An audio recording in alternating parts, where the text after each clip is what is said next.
Sanders living mostly in Montenegro, but he's a citizen of the world. And again, Etan is in London. So what's happening here? We have about 200 entrants in the championship division. It is double elimination. If you lose, though, and you win in the fighters bracket, you come back and you play something that's different from the way it used to be. It's only going to be a single match. Whoever wins that wins the championship. But what they're doing is the undefeated player who goes through the bracket undefeated gets some extra money. But the award of the world champion will go to the single winner of one match, the one who wins the fighters bracket and the one who went undefeated. So we've seen people come back from the fighters bracket and win. In fact, I'll never forget Jürgen Granstedt winning his third world championship against Joe Russell. He had to beat Joe twice, and he did. And to Joe's credit, Joe was very not feeling well and very sick the first match. And the second match, Joe came back and he lost, but he played, I think, under 3 PR. He played incredibly well for a guy who wasn't feeling well and who had that kind of pressure. But Joe Russell is used to pressure. He's still one of my heroes, and he was a world champion before that already. He's already got the title world champion. But now you don't have to win twice anymore. You just have to win once, which I think is much better. It's a much more exciting final that way.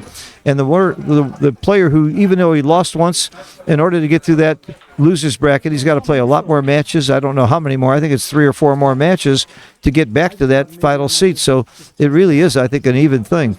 I know in L.A. they play you only have to win one from the fighters bracket, and other places are the same way. I think that's the way it should be. Okay, you can see they're getting ready to start. I do have an XG feed, which is great. And we have also the pip count on the screen, which is great. That's going to save me a lot of work. Again, I will do my best to watch the chat. If you have any questions, now's a good time to ask them right before they start. I'll look at the chat right now. If you had a phone, you could use it with a Tempest app, but we don't have a phone. Somebody asked how much is the award for the champion. That wasn't posted yet because we didn't know until 2 minutes ago how many players we had. As a matter of fact, Sander had not registered for the tournament as of about 15, 20 minutes ago. Why not? Because he didn't register last year. He forgot to register. He came in at the last minute and he won. So he decided he would do the same thing this time. So there were also about 9 or 10 other late entrants that entered after after everything closed. But by the way, go to you can go to the website and check on the draw, and a lot of people get mixed up when they go to the website. I'm going to try and look up something right now so I say this right. First of all, you can go to clubgourmet.dk and see what the odds are in every player, and you can actually make a bet if you want to. When you go to that website, it's going to warn you that it's not a certified website. Don't go here, it's dangerous. Ignore all that, it's not dangerous. They just put that up because they don't know who's running it, and it's not registered internationally. But Morton Holm has been doing the book, and it's his website, and he's taking care of that. So that's your place to go. Okay, and you can go to drawboss.com, drawboss.com, and again, it'll ask you to register, or you don't have to do that. Just scroll down to the Backgammon World Championships 2023.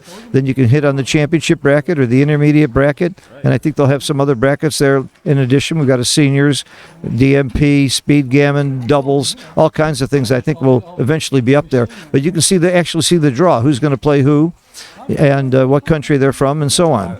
So, again, we've got Sander, who is going to be playing the black checkers at the bottom of the screen, and Etan Ilfeld, who is playing the checkers at the top of the screen, the white checkers, and it's a 17-point match. So I am going to have a little stamina here. This is the first match of many, many that I'll be doing all week, and again, I'll be getting help as time goes by. I'm trying to spare my voice a little bit, but if you see pauses, sometimes they do have to pause to let the transcriber catch up if he has a problem when they play too fast or whatever. I'm sure Sander is very nervous. He hasn't played that much backgammon before. By the way, Sander not only won the World Championship last year, he also won the UBC Challenge beating Mochi. And Mochi won the UBC in Istanbul that I was happy to be there and do the commentary.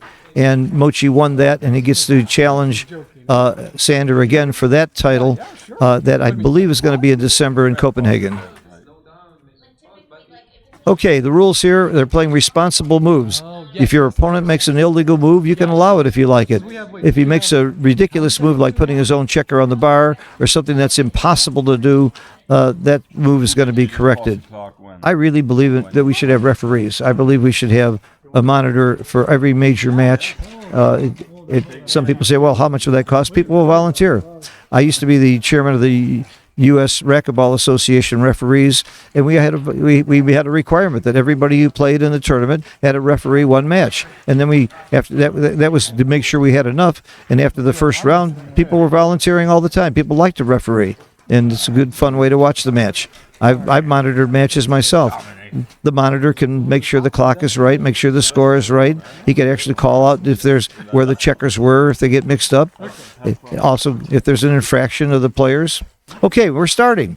Let's get into it. Dice on the checkers are no good. That's only in the United States, and I think that's going to stop so we can be in line with international rules. Now, we saw a 2-1 opening, which is not really the best opening according to XG. 2-1, you're supposed to slot, and he didn't. He split, which is maybe suggestive that maybe he hasn't learned that much from Tim about opening moves, or maybe he feels more comfortable making that move. The difference is not great. So it's going to really help me. You can see the right play on the screen. And he's looking at making the 2-point, which is pretty close, .004. I'm surprised. I'm surprised making the 2-point is that close. I hate making those low points early. Not a bad play. Very good. Turns out with plus, it's a tie. I want to talk to the fellow doing the XG. I really like plus. Drives me nuts to see plus if you could hit plus. Comes in and hits.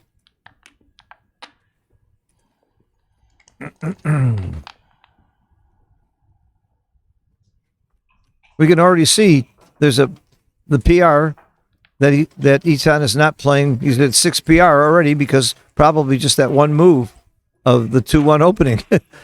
But that'll disappear very quickly as you play on. And this is a no-brainer hit. And what's he looking at?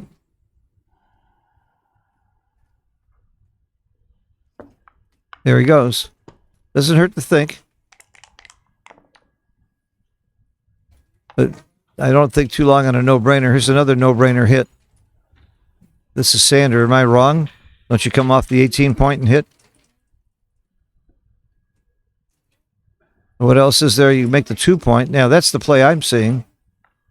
And then you hit the 2-point to put up 2. When your opponent hits you twice, you don't have that many ways to hit back. Usually it's only about 11 ways, maybe a double one. So in that case, it would have been 12 out of 36 rolls hit back. That's why 2 on the bar is better by far.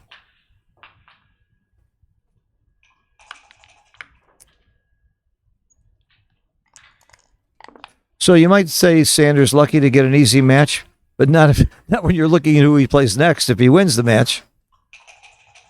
So what would you set the odds of Sander winning a 17-point match against the guy who's been playing for 6 months? I mean, that would be pretty hard to set, but if it were me, I'd say something like 20-1. So I think it'd be a 20-1 upset for Sander to lose this match. And don't call me up to make the bet because I could be way off. For one thing, Etan might be a lot better player than we know.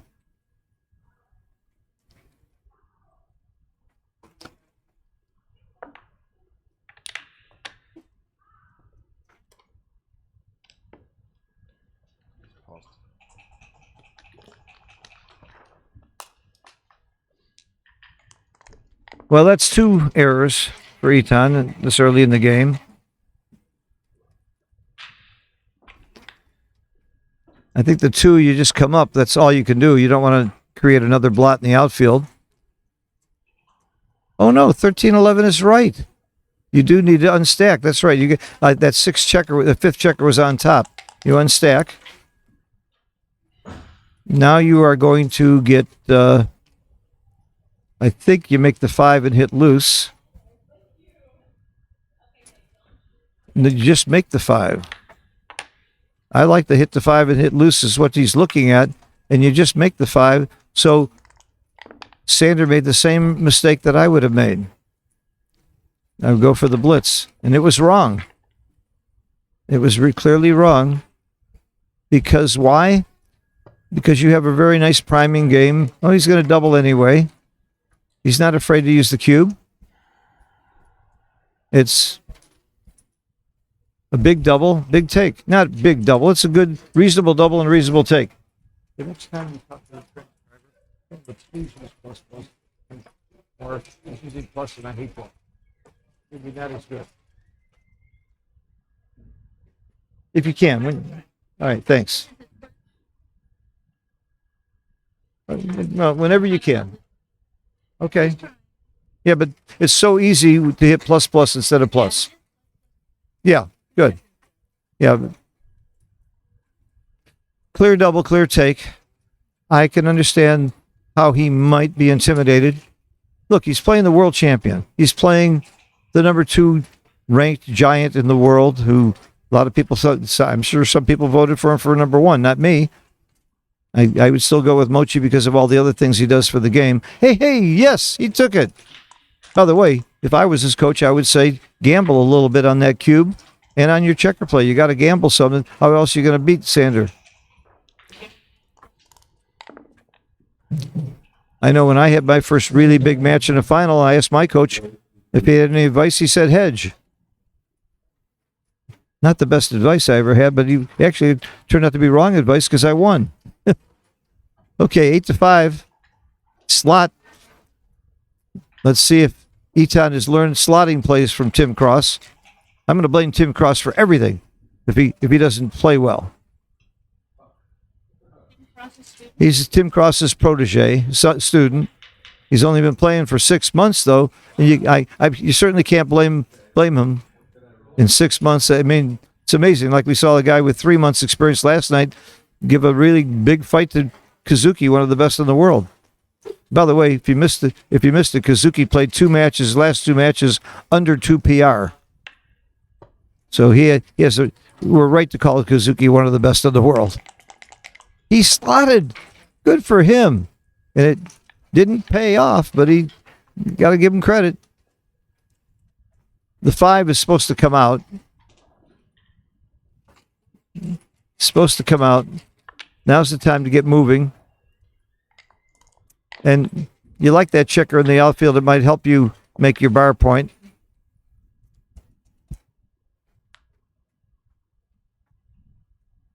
There's no cute play here. You don't throw a checker away. You don't create a new blot. You just play to the 6 point. Now, this is very easy. This is a couple of plays that were just almost automatic where he's taking a lot of time. I don't know if Tim has had a chance to coach him on clock management yet. But when you've got simple, easy plays that are pretty obvious, you probably should. Of course, they're obvious to us. Maybe it's not obvious to Etan. I don't know his game. But look, the guy's a chess master. I know another guy who was a chess master that came over to Backgammon and got very good very quickly by the name of Matt Cohn-Geyer. How about Bill Roberti, world speed chess champion? I know Sankiewicz, Neil Kazaros. There's quite a few really good chess players that also are great backgammon players. I'm sure I'm missing some, and I apologize. I don't know them all.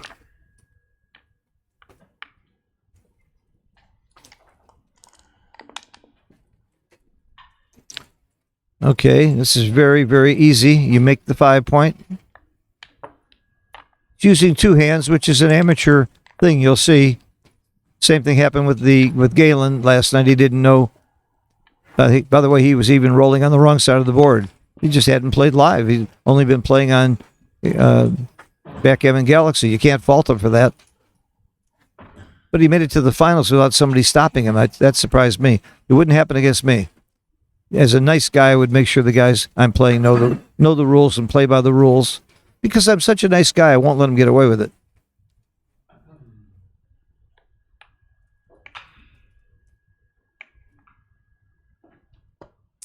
This is a reasonable play. .003 means nothing.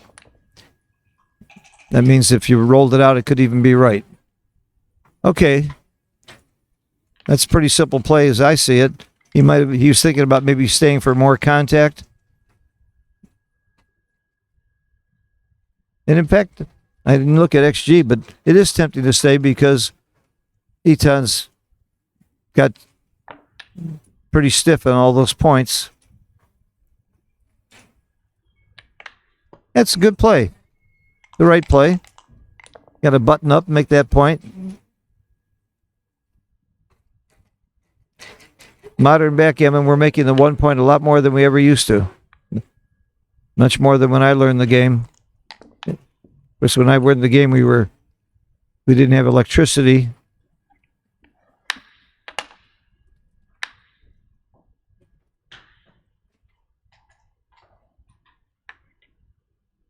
Keep it going. Attaboy, good play. I'm not rooting for anybody. That's not my style. But I am rooting for everybody to play well. So I don't have to root for Sander to play well. That's an automatic. So I am sort of rooting for Etan to make the right plays. But don't feel like I'm rooting for him to win. I'm just want to see a good match and see people play well. I don't want to see the kid embarrass himself or Tim. And by the way, if he played at 50 PR, it wouldn't be an embarrassment. It's just, after 6 months, you can't expect a lot. So far, his PR is pretty good.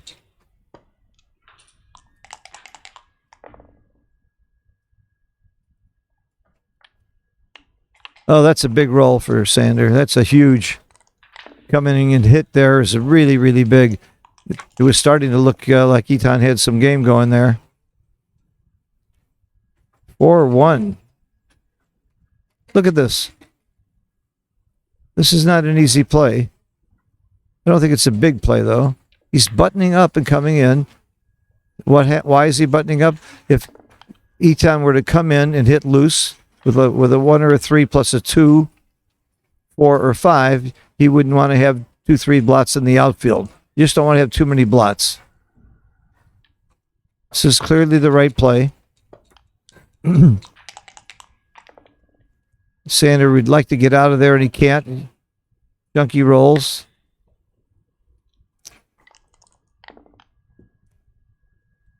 Ooh, he can point on him or he can run out. Pointing is by a little better. It's not huge because he doesn't have that much game from here, but it was a better play and he made it quickly. Very good. Don't think about a recube yet, please. Not with 4 checkers on the 3-point. It's no redouble by a mile. Ooh, what a roll. He needs 4s and 6s to come out. Now we can think about a recube. If he rolls a 4 or a 6 and comes out, does he lose his market? Not if Sander rolls a 2. He probably still doesn't lose his market. So it's probably not a redouble for that reason. Again, you ask yourself, is my opponent taking or passing? And if the answer is I'm pretty sure he's taking, then the question is he probably taking on the next roll or not? He sort of waved his hand over the cube. I hope he doesn't touch it without cube because I'm not sure exactly what the rules are here, but a lot of places, if you just touch the cube, you must cube. Well, this is easy. You come out and keep going. You don't come to the bar because that gives him a 2-5 to hit you. You just keep going. Very good. Good play. Sander needs a 2. Or we're going to see, pretty soon we are going to see a cube. But again, what's your market losers here? You just don't have enough market losers to warrant a cube. Easy take. You just got too many checkers back. Look at that PR. They're both under 4 PR. I got to quit talking about this kid being a newcomer. I say kid, young man. To me, he's a kid. At my age, he's a kid. So here's why you don't have a recube. And this play is forced by logic. FBL, forced by logic. Make the 2 point and come in. Switch from 5 to 2 and come in with the outside checker. It's really, you have no other play. Any other play is a monster blunder. You want to keep as many points in your board as you can. You're not going to leave blots. What else are you going to do? This is like an automatic quick play for anybody who's had experience in the game.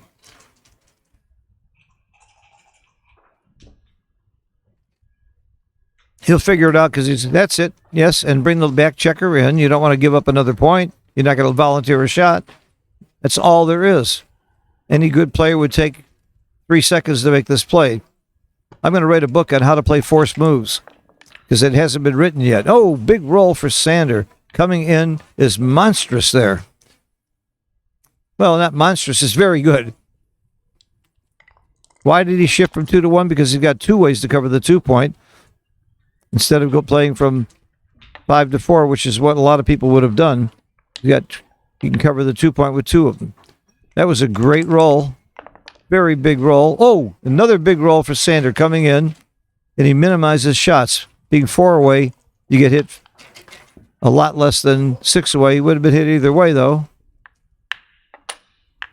6 away is 17 shots. 4 away is 15 shots. That's a dice on the checker. He needs a 6. Okay. He needs a 6 or a 4 to get out. He's asking if the roll didn't count. He's not sure of the rule. So, is there anybody in the room that can tell him the rule? No, it doesn't matter. Sander can, but that's his opponent. I think you should let him know that dice on the checkers don't count. What do most people play? You roll again? Okay. You roll again. Just like We're gonna. Okay. They're laughing about it, but Sander's explaining the rule to him. Etan's a nice guy. I'm sure he'll believe him, but Okay. Sure. yeah. I mean, I like. we don't play dice on the checkers here, Save so much time, but and that's why he rolled it over. yeah. Okay. All right. By the way, I believe it's proper. Okay. Yeah. Thank you. It's proper when you have a cocked dice to say cocked and have your opponent acknowledge it before you just pick up the dice. He might not believe it was on the checker. Maybe he thought it was flat. Maybe he thought it was in between the checkers.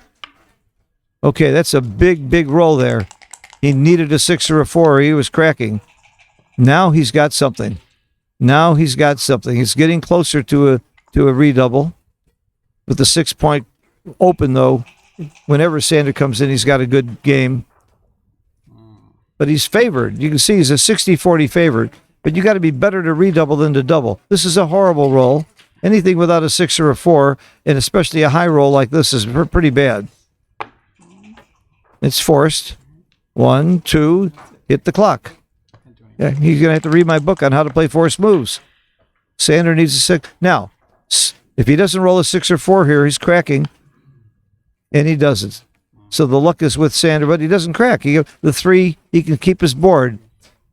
So he's still in this game, still going to be a favorite, unless Sander comes in with a 6. No. 6 or 4, those are the key numbers. He gets it. Oh my God, double 4s. We might see the upset of the century here. No. You just go with all of them and then you double them out. Don't leave any shots. Go with all of them.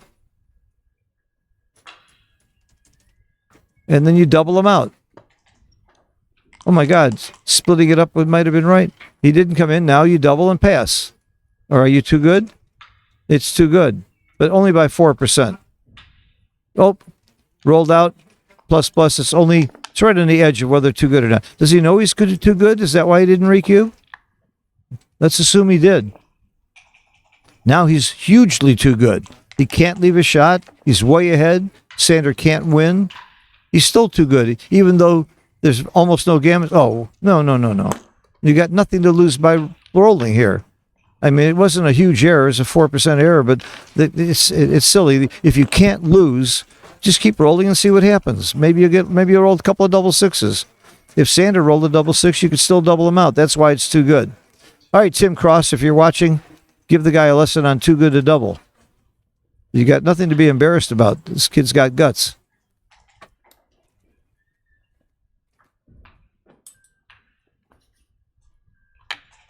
Okay, we got a huge upset in the making. 2-0 is a little bit soon for me to say we got a big upset in the making. Anybody want to take Etan even money right now? Call me quickly and So I can take. go to your bank and get a lot of money.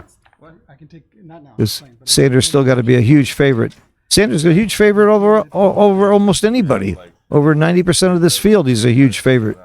Anytime, bro. Look at this. Even in the middle Look of at this. The kid's played at 3.44. I'm gonna stop talking about him being a newbie and all that. If he's gonna play at 3.44, I got to talk about him in a different light.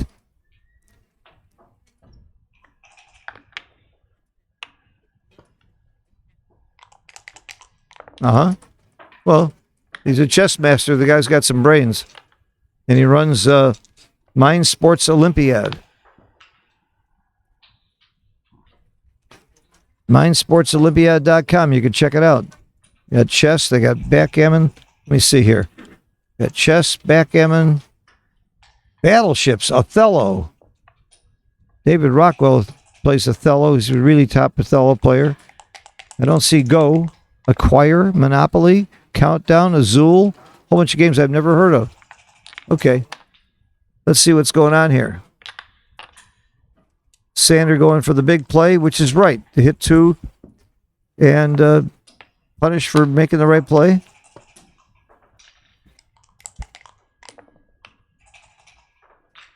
Comes in and hits.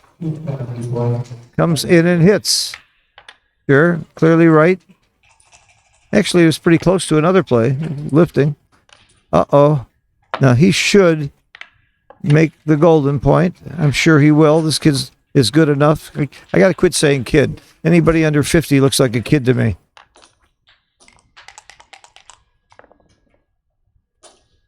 Comes in and makes the bar. Okay, we got, I call this spy versus spy when you're holding each other's 20 points. Just run like a bunny. Take that back checker and just run.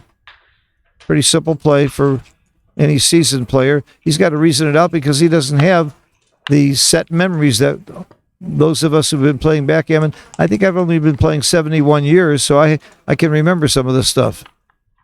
It's just kind of automatic to me. And many of my automatic plays are wrong. So maybe that's not the way to play it either. Somebody texted me that I was doing a good job with the commentary, but I was disparaging my own game too much. And I know I tend to do that. And I don't think I've got an ego. I know I'm a decent player. I'm on the Giants list. I've won some tournaments. But when I'm watching guys like Sander and Mochi and people like that, I just feel like I'm a beginner. So it's all relative. Against those guys, in my opinion, I can't hold a candle to them, and I just feel like I don't have it, but my friend pointed out correctly, it makes me look bad. I'm teaching all these people. I've taught 400 students. Many of my students are very, very top players. But that I am going to tell you I'm a great teacher. I never said I was a great player. Those who can do, those who can't teach gym or teach backgammon. Well, this is not an easy play. There's no safe play. You could come out and make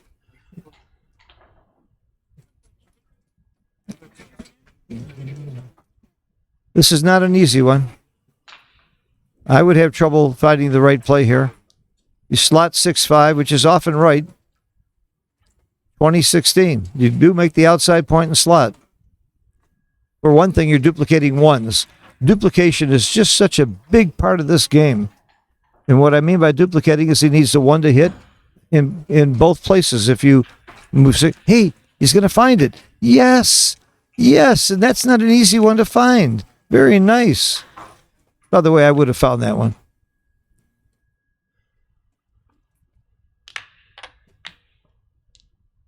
Sander finds the right play very quickly. And Ooh, interesting. Hit. Where's the 2? Where's the 2? Hit 2. How many people here would hit 2? Raise your hand if you would hit 2. Okay, I would have gotten that one right. But still not an easy play. And he got it. I'll tell you what. My hat's off to Tim Cross. You've done a hell of a job for a guy who's been playing 6 months. Regardless of what happens from further. My roommate has better door than a window. Mate, good to see you. He's part of the glue that keeps this tournament going.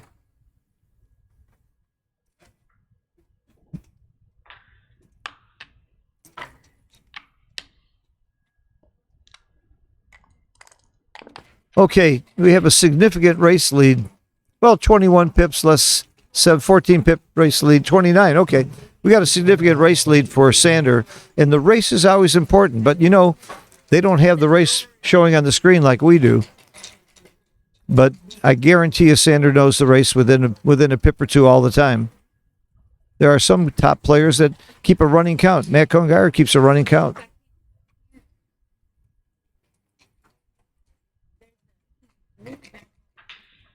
Camera going from the table.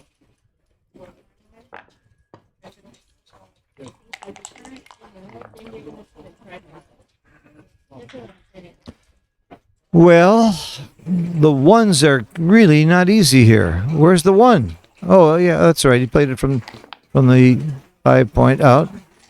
5-3. I think you're supposed to whack. You got to play a hitting game here. You're supposed to hit him off the 5 point.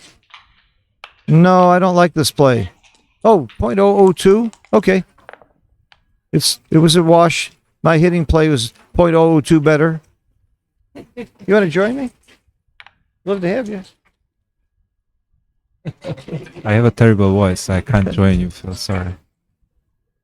I don't know what you said. I can't hear you. I got Matty here. Wise guy roommate. He's almost the perfect roommate except for the gender. He's a great roommate. And nowadays you could help that. It used to be I'd say you can't help that, but now you could do something about that. You know, Matty. You don't have to be a guy anymore. Okay. Although it's forbidden in my country to change my gender. I'm from Hungary, Budapest.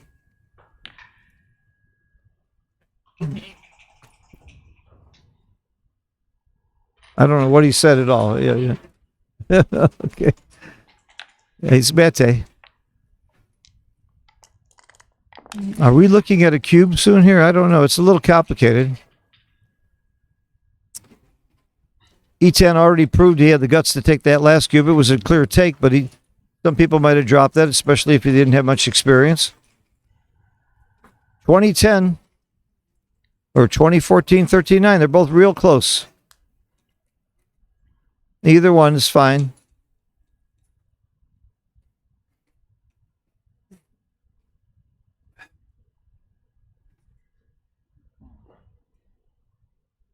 I wonder if he's had any coaching about the clock and use of the clock. If you look at the clock, he's down to 24 minutes and Sanders got 32 minutes left on his clock. That could become a factor.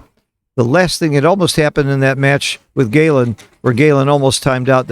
I would have been sick if he lost that way. He got the double match point with Kazuki, and he was down to like 14 seconds, and I'm sitting there praying he doesn't time out. This is the guy that had only been playing 3 months. All right, these plays are very similar. The top two plays, 2010 or 2014, 13-9. All right, I'm going to take a second look at the chat while he's thinking. Yeah, see, if I had another person sitting here, I could look at the chat more often. But if you have any questions, I will try to look. Or if you have any suggestions, I love constructive criticism.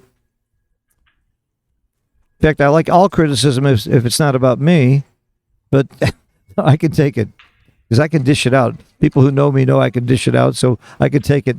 And I think I'm a much better commentator today because of friends that have really lectured me. My good friend Lynn Ehrlich warned me about a few things, and I think that's helped my my it's helped me as a person as well as a commentator to clean up my mouth a little bit. So I'm working on that. Speaking of Lynn Ehrlich, she's the tournament director for the largest tournament in the United States in New York, January 4th. One of the things I love about that tournament is they're going to play non-consulting doubles, which is my favorite form of doubles, where you take turns playing without consulting. They will have regular doubles as well, but that's a tournament you shouldn't miss. And certainly you shouldn't miss my tournament in Jamaica in September, end of September. The brochures are out on the desk for those and many other good tournaments. I don't think there's ever been as many incredibly good tournaments around the world. LA is always great in the United States, but I'm going to Dubai. I hope to go to Cyprus again. It's my favorite, one of my favorites. This is my favorite, but that's one of my favorites. I was just in Novi.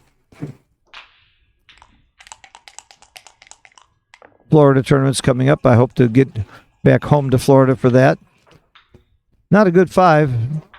Got to slot something. You may as well slot the point you want to make. You'd rather make the 3-point than the 2-point or the ace-point. It's starting to shape up very nicely for Etan. For a long time, I was thinking because of the race lead and the position that Sander was in pretty good shape, but got to like Etan's position a lot more right now. Not a lot more, but you got to like it more than it was. This is ugly. Do you make the 2-point? You do. That's it. At least you're doing something productive and making a point. I hope he's not thinking about doubling. I'm spreading out the outfield because I'm not afraid of Sanders' infield. I don't like this play. But it's right. Ha! It was right. I would have spread him out. So he got a play right that I would have gotten wrong for sure. Maybe if I thought about it longer, I would have gotten it right. I don't think so. I think I was coming off the 13-point in case he came out to have more shots at him. My play would have worked, but that doesn't mean it's right. So you don't want to mess around with your inner board. That's right. Move those checkers. Keep them going.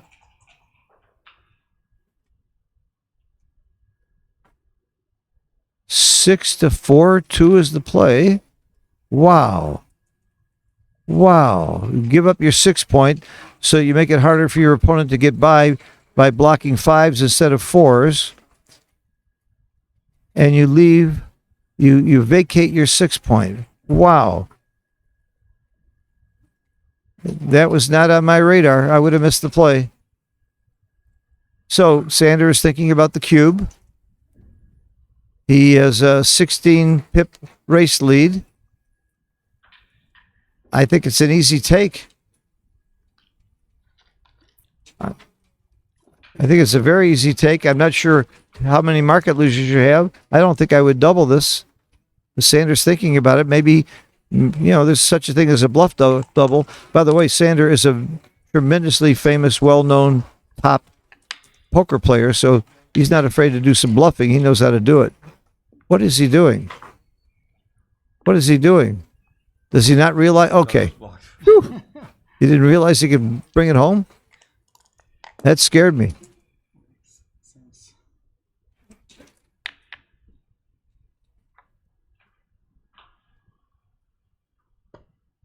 Now Sander's going to think a lot. I said he was going to think a lot about the cube. It's a double and a pass now that he's cleared that checker. The odds of leaving a shot are very poor. And with 21 pip lead, the odds of winning a race are very poor. Here's a good one for Pratt. And by the way, that new book that Mochi and Mark Olson wrote, Mark Olson goes into Pratt more deeply and refines it in his chapter, and it's excellent. I've read it. And in the beginning part of the book, Mochi goes into race versus blitz. Prime versus blitz. And that's also really helpful. It's a great book. All right, this is a pass. Good double. So you ask yourself, what chance do I have in the race? Very little. What chance do I have to get a shot and hit it and have a good board when that happens? Not too good. Makes it a big pass. there's no gammons. That's one thing that makes you interested to do it. Now, if you've been playing for 3 months and you're playing the world champion and you want to gamble, this might be a time to gamble. It's a very bad take technically, but when you're playing Sander Lylloff and you're in a position, this is not a hard position to play. You simply sit there and wait for that shot. You're going to wait on the 5 point or hope you get lucky and roll double sixes. So this is not a high skill type game to play for Etan. So even though it showed up as a big blunder, it's not that terrible a gamble against the Sander Lylloff. I'm not going to name names, but I've beaten some very, very top players. I have a very good record against some very top players by doing just what he did, by taking a big gamble on positions where I don't think they have a playing advantage on me. I'm not sure I would take that big a gamble. That's giving away a little bit too much. I think it was 11% error.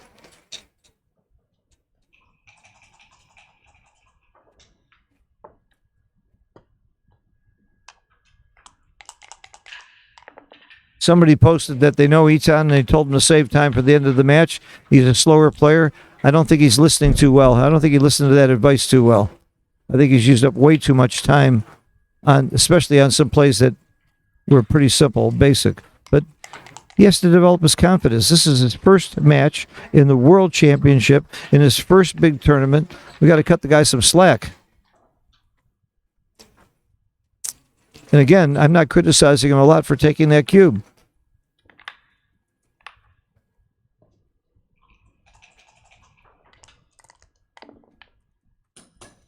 I wonder if clearing the 7 point was right there, or could have been not too bad.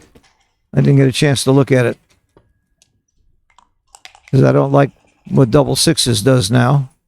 He's going to correct that immediately, though. Now everything plays. Double threes is awkward, but it plays.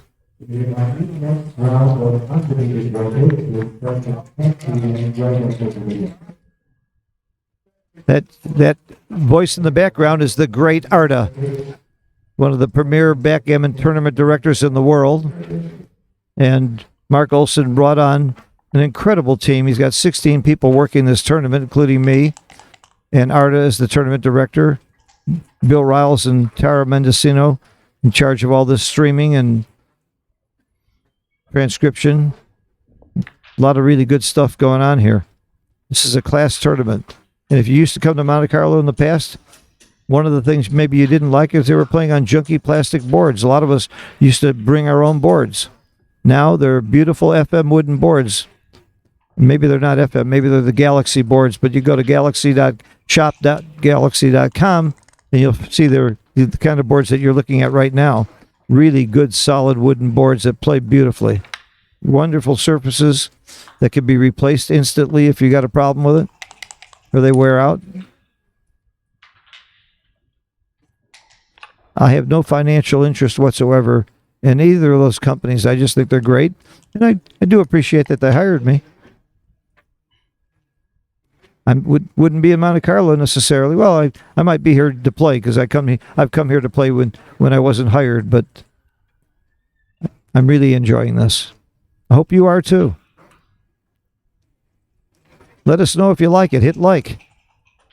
You got positive or negative comments? I want to hear them all. Okay. You run with a checker here rather than break your board. This is something we saw Galen do wrong. That was one of the problems he had. If I was going to coach Galen, I would talk to him about breaking your board in these positions.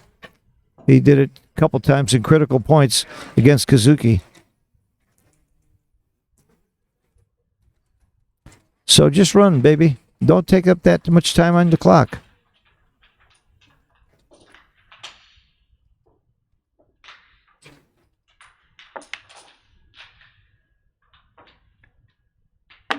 Good. Keep going. Attaboy. Attaman. Atta person. Do you pick and pass or do you clear? Pick and pass leads some possible shots. You don't need to because you're up ahead enough in the race and there's no gammons. The pick and pass you might do if his board was worse and if the gammons were more of a factor. There's some bad rolls here. That's not one of them. That was not one of them.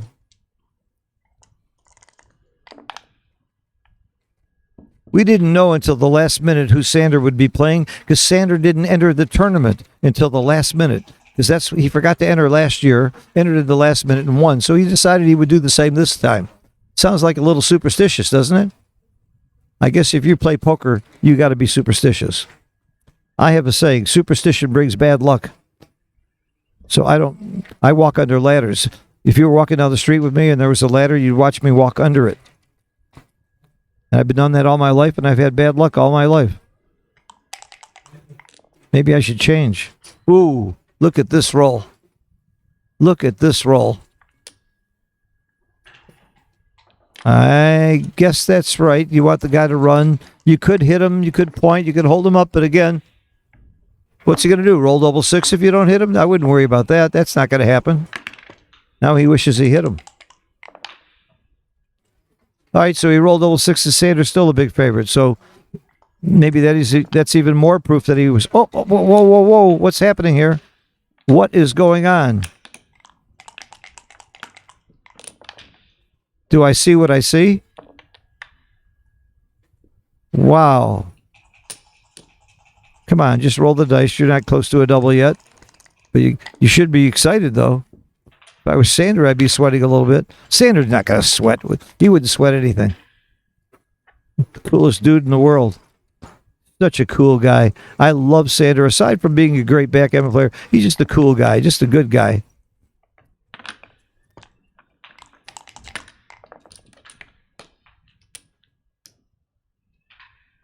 Look at this game is not out of reach. 1, 2, 3, 4. 1, 2, 3.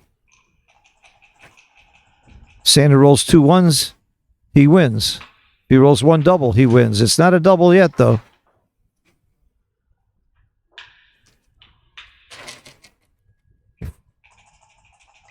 Four to 3 means you're losing.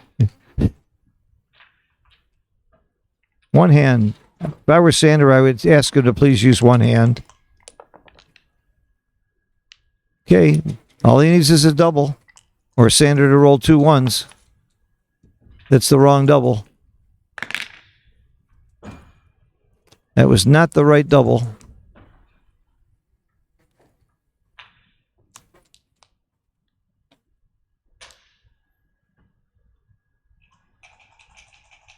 You're going to need doubles next time, so give yourself double threes by playing 4 to 3. Otherwise, you won't get double threes. You can get double 3, 4, 5, or 6 if you play 4 to 3. If you play anything else, you're going to need double 4s. There you go. Good. You figured it out.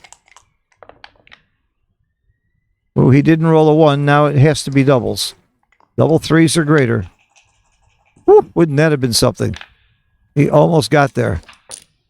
Almost got there. All right, 2 to 2. Wow. Double 6, double 5.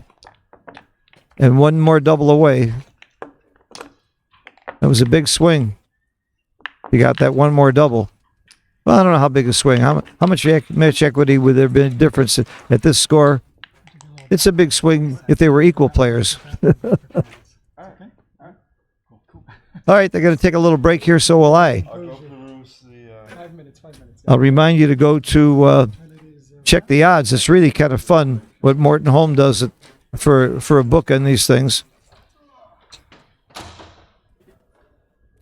clubgourmet.dk, and just ignore all the warnings that says it's a dangerous site. It's not.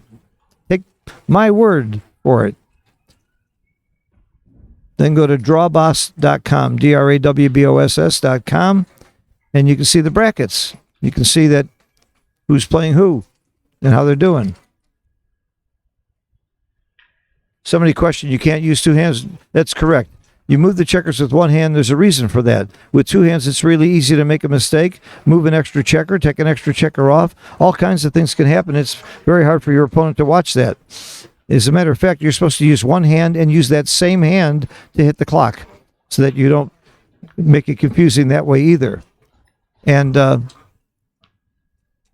if I were the tournament director or I were Tara, I would tell him to please use 1 hand, because it looks better and it's proper, and it's also better for the audience and the transcriber. Thank you, Tara. She took a hint. Tara finally took a hint from me. She's going to tell him to use one hand.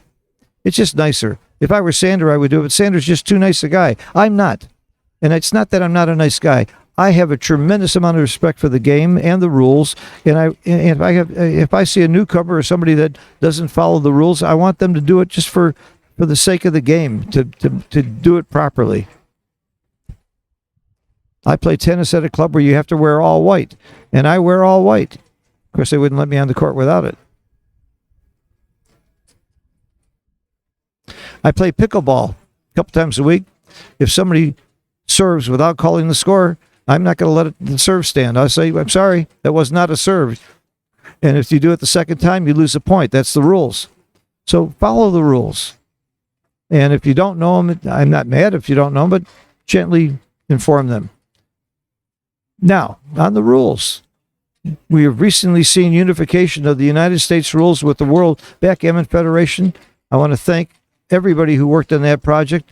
I think it was wonderful. Rich Munitz did an incredible job from the United States side. And it's wonderful that we have one set of rules. I don't agree with all the rules, but I'd rather have one set of rules that I don't entirely agree with than several sets of rules where I hate all of them. So there's a lot of things that I think the wording could be improved. I got a good note last night that I didn't have a chance to respond to from my good friend Colin Owen, who had pointed out a whole bunch of rules, particularly pertaining to the baffle box, that I think need to be revised. They should let Colin and I wrote the rules on the baffle box because we've had the most experience with it probably than anybody. But they've got some rules that need to be revised, but they'll fix it up eventually. And when they do fix it up eventually, I still won't like some rules. You can't please everybody, but even the rules I don't like, I'll respect and follow them. And I think I can get off my high horse now. I can get off my stage. What do you call that? My soapbox. I was the first rules commissioner for the USBGF. Worked really hard to get those rules together because they used to be lousy. The old ABT rules were lousy. I'll say it right now. I love the old ABT. I have great respect for Bill Davis and the people who ran those tournaments and promoted the game, but the rules were terrible. They were ambiguous and very unclear, and some of the rules were just outright wrong. And I think we've got that very well solved now. I was the rules commissioner for the U.S. Handball Association and the U.S. Racquetball Association, so I've spent a lot of time writing rules because if they don't have good rules, I'm afraid of what I might do to get around them. So I need them to keep myself in check. I'm even a big stickler for having written rules for chouettes. How many times do you sit down at a chouette and you have arguments? And the main reason you have arguments is because you don't have an established set of rules. Mine are in writing. Somebody said, wait a minute, the box has to double everybody. If that's true or not, and I say so, and I can show them in writing that's the case. I'm not just making it up at the time. So we have a really great international game here. There's a lot of money at stake, a lot of prestige at stake. Let's be professional. Okay, I'm now off that soapbox. I'm going to relax.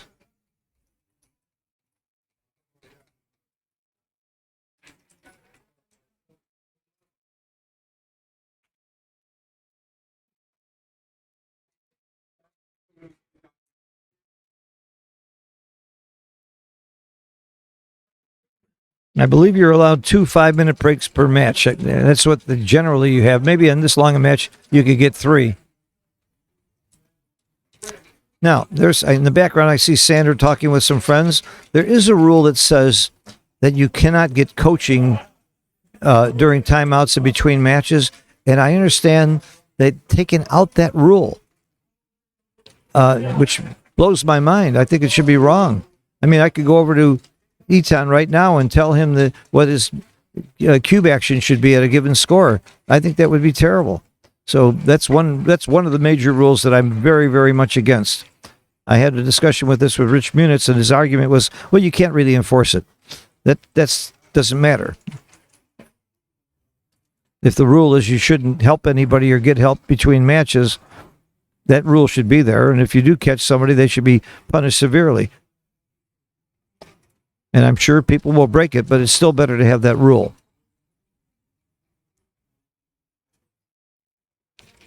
Otherwise, 3 away, 5 away, 2-way, 4-way, call a timeout and go get some help and find out when you're supposed to cube and when you're supposed to take. I hate that. That'd be terrible.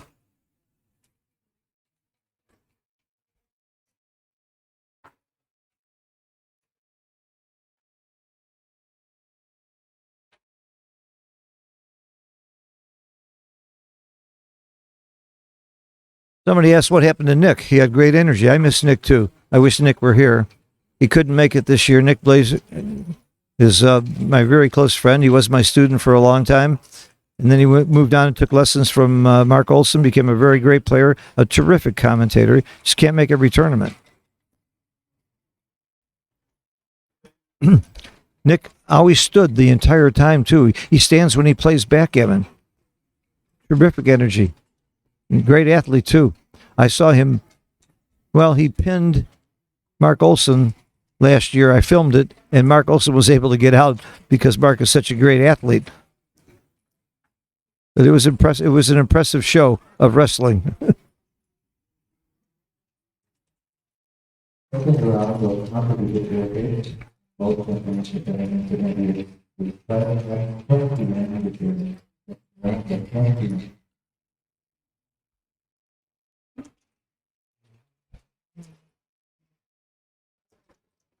Somebody asked me why I'm dressed up.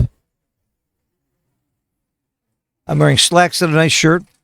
My friends are taking me to dinner at some really fancy restaurant tonight, and it just wouldn't be appropriate for me to be wearing shorts and a polo shirt. And I may not have time to change from doing commentary to running the dinner. But one of the fun things about Monte Carlo is the great, great restaurants.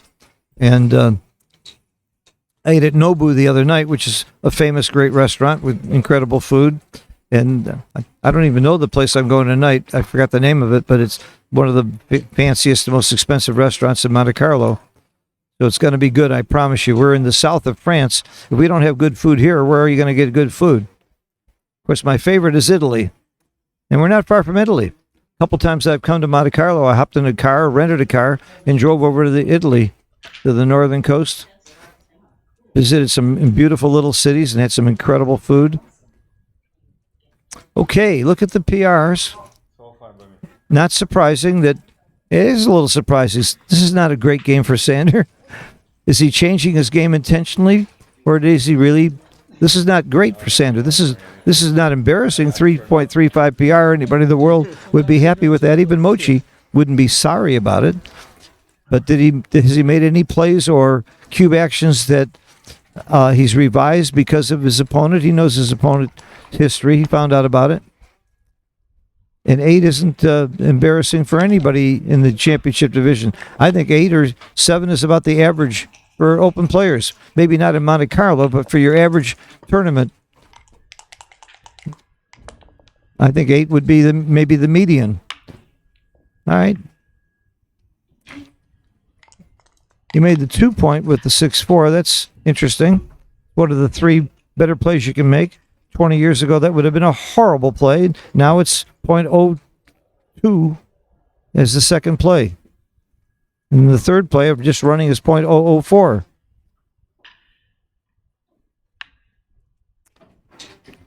That's an easy play to split.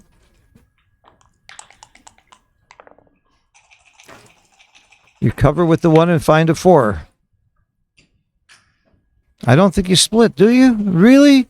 I wouldn't split there. You're splitting after he's made the 2-point and he's got that.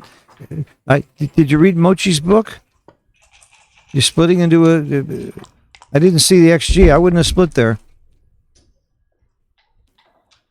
And it sure worked out well because he's going to make the anchor now.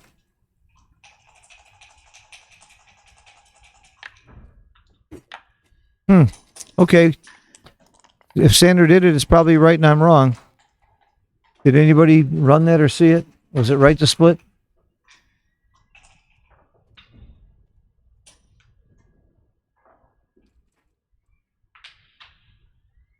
Somebody mentioned we need celebrities playing this game. There are celebrities playing this game.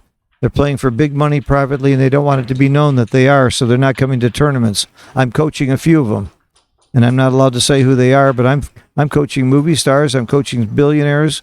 I'm coaching some very famous people, and I have over the years. And Steve Sachs is in LA coaching a few very famous people as well. They're just not into tournament play. They're playing for big money. Many of these people you might have seen in the movie Molly's Game playing poker as well.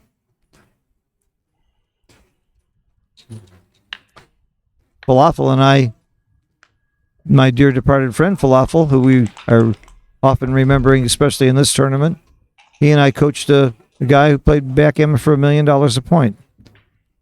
That's when he and I started working together quite a bit. And there are a lot of celebrities involved in that group as well. It was all part of the LA scene.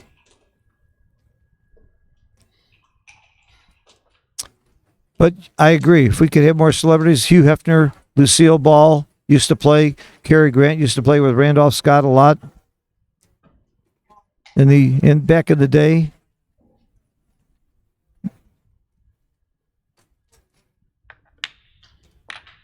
Okay. Not a bad play. Close. This is not an easy play either. Where do you play the 1? The 4 looks so obvious. I guess you slot a second point. 8, 4, 2, 1. Okay. That's the same as slotting a second point, I guess. So having 2 points open. Huh? Yeah.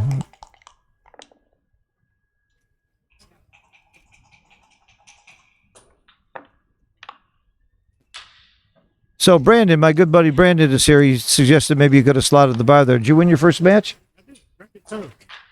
You won your first match. Anything can happen. Anybody can win here. Played Alex Neyman. Played a good player.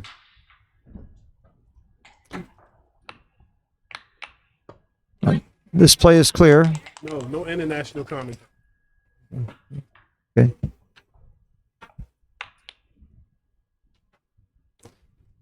So we have what I call spy versus spy, when you each have high holding games. First one who blinks loses. First one who comes off of there without doubles, unless he's forced to, is going to lose. So somehow you got to hold your anchor, especially when there's strong boards on both sides. Here it's right to break the midpoint as opposed to breaking your anchor. This illustrates that spy versus spy theory.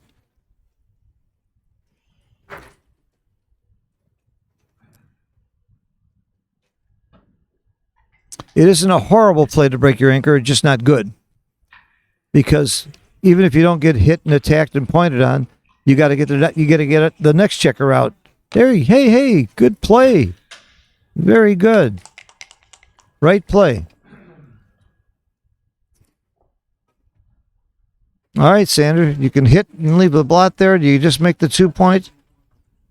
You're down, Sanders down in the race, which is one reason why hitting is more attractive. If he was up in the race, he would eschew the hit, probably.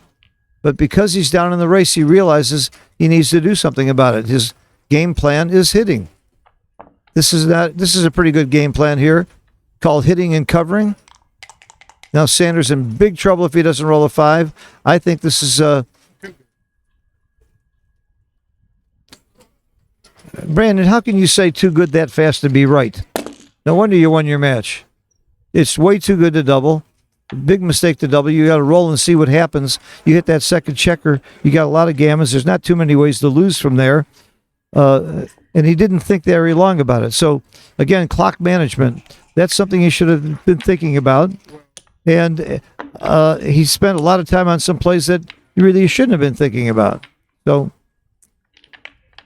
Probably not a tournament player, so he's just thinking about a cash game, so he just started doing that. he's been playing for 6 months. Oh, okay. Jesus. Oh, wow. Yeah. Sit down and make comments into the microphone or don't say anything. One or the other. I'd love to have you, but I don't want you. Yeah, it's distracting. I'd like to have you if you want I to. love you. Sit beside you and listen.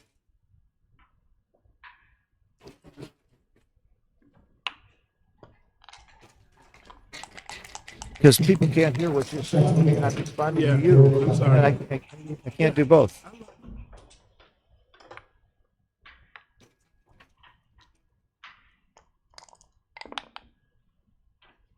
Now, see, I didn't like that roll. He didn't shake his dice. I would warn him if he was my opponent. Sanders, too nice a guy, doesn't care. All right, they got the score right. But if my opponent doesn't shake his dice, I'm going to very, very nicely tell him the first time. And the second time I pull out my gun. All right, comes in and hits.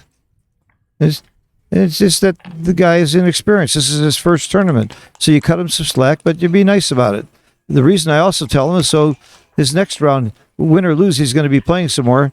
I want to make sure he's not upsetting anybody else in the next round. There are people who would get very upset when you don't shake your dice. Look at this. He's not shaking his dice at all. That would bother me. Just aesthetically, it bothers me. I don't think he can control the dice. It's against the rules. You got to shake up and down vigorously. Usually, I think it's 2 times now is the rule. Up and down hard 2 times. Okay. What do you do now? This is just terrible. 24-18 is the right play. 8-2 hit. I probably would have hit. Keep the game more complicated.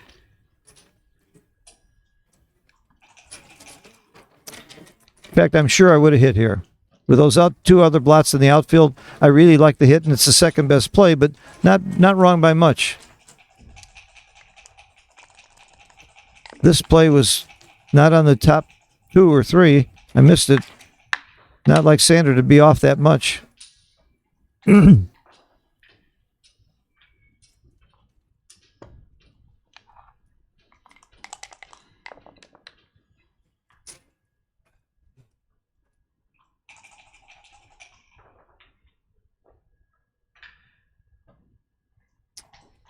I can understand. This is called a pointless double.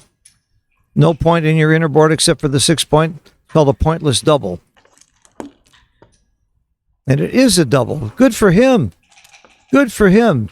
He's got lots of good things that can happen here, including making great points or rolling a 2. This is a wonderful roll. Make the bar. It's almost automatic. There you go. It's a wonderful roll and a wonderful double.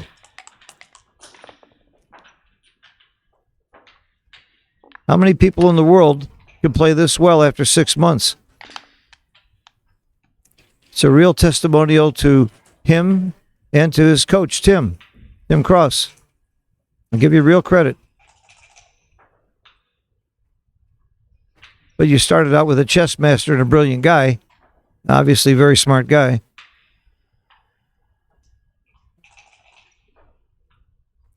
Interesting. You don't hit inside. You hit the checker on the outside to help your prime better. And he's right to think about it. This is tricky. Most people would just automatically hit the checker on the 4 point and look for a 2. But it's actually better to hit 13-9. That's going to advance your prime. So again, think about what is my game plan here. You got a priming game. What's going to advance the prime better? All right. He makes the wrong play, but it's certainly not terrible at all. .024. I'm not sure I would have made the right play myself, I must tell you. This is a great roll for Sander. This is a great roll. I think you make the 4 point.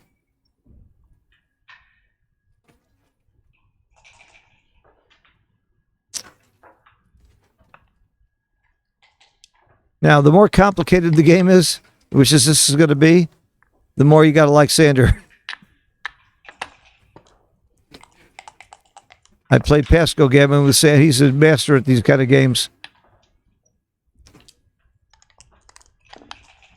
This is not really a well-timed, beautiful back game. But the 3-4 game is not going to get gammon as much as you'd think.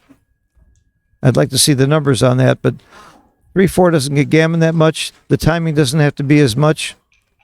You know, gammons are 25%.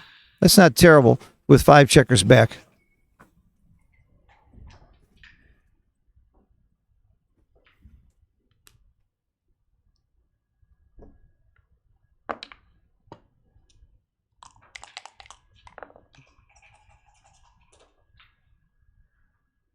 Okay, does Sander play Baluki? I do. I slot the 5 point. These are so hard, though. Slotting the 5 point is very wrong. And would have been my, well, 0.064. It would be my play. I'd slot the 5. I just try to get hit more, but maybe you just can't time this game and you just worry about gammons. But thank you, Sander. That's my play. Keep the game complicated. Try and time the game. All right, I'm not embarrassed to be wrong like Sander Lylloff. It's like being wrong by Mochi. I want to get hit. And I would test this guy to see if he knows not to hit. It would be interesting if he knew it would be wrong to keep hitting. Okay, at this point, though, it might not be wrong. With that prime out there, you might get him to collapse. You might want to overtime him.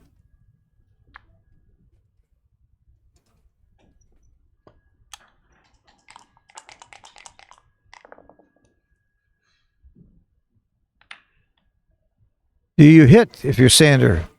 I'm not sure I even make that point. It would have been tempting not to hit at all. He needs 6s. Oh, he got it. A 6 is very big for Sander right there. But I don't even know if it was right for Sander to hit there. Timing is everything in these games. We haven't seen many back games so far in the last four days that I've been doing the commentary. There's a reason for it. You're not supposed to, good players are supposed to avoid back games, and if they get in one and get doubled, just drop them.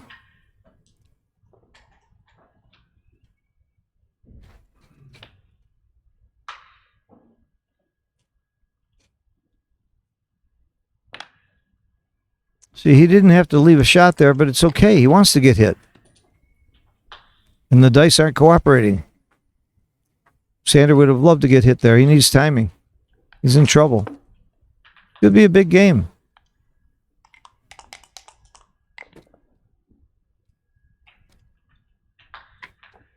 Simple. Make the 4.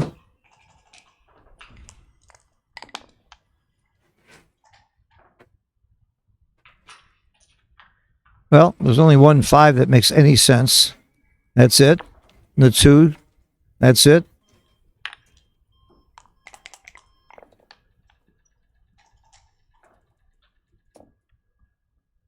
Okay, Sander does not slot the 2 point. I would have slotted the 2. This is a very, very bad roll. This is about the worst thing that he could roll.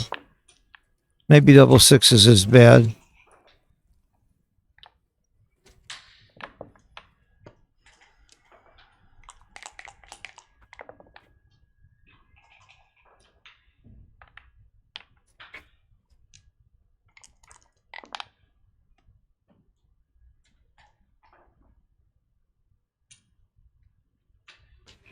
Clear from the rear, 8-1. It's not. Well, it gives you more flexibility because he has to come out.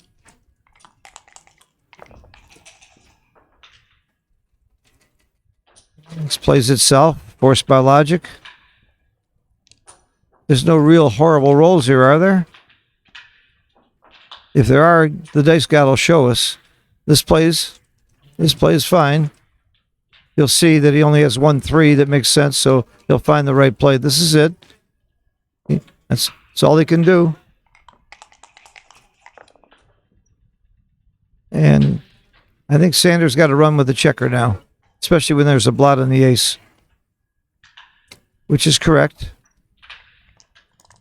Now it gets a little tricky.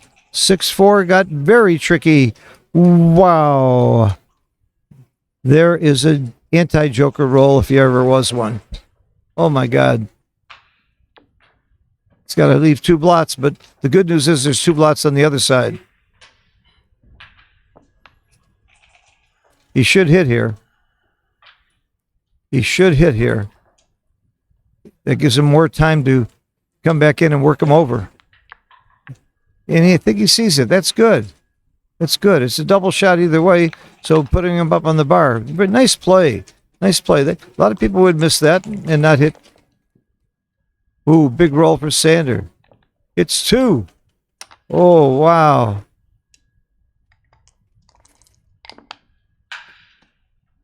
Okay, that's some counterplay.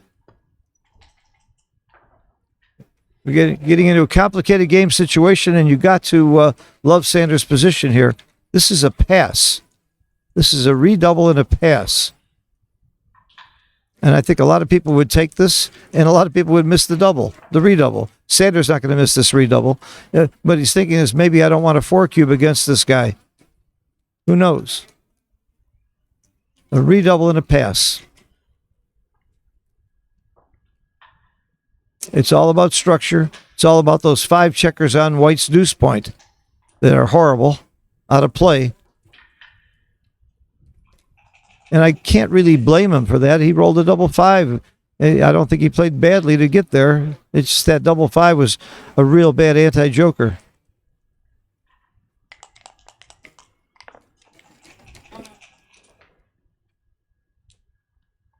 Somebody said it's up to his opponent to tell him to shake properly. I don't entirely agree. I think it's also up to the tournament director or an official if they see it. I think that's part of the job of a tournament director. It's any infractions they should call, as well as the opponent. And just because the opponent doesn't call, let's say your opponent does something illegal all the time, like touching the cube or whatever, and the opponent doesn't want to call it. That's not right. It's against the rules. The 2 players cannot agree to allow the rules to be broken, like rolling on the wrong side or whatever. You just can't let it go. So that's why I called on Tara to let him know. I don't think it's right. So we disagree. We're not going to agree on everything. But if I've been a tournament director, if I see somebody breaking the rules, I'm going to tell them. Okay. Why didn't Sander double when it was a big double? And a pass? Does he think he's too good? He's closer to too good than he is to no double. If you look at the screen, he's got 29 gammons.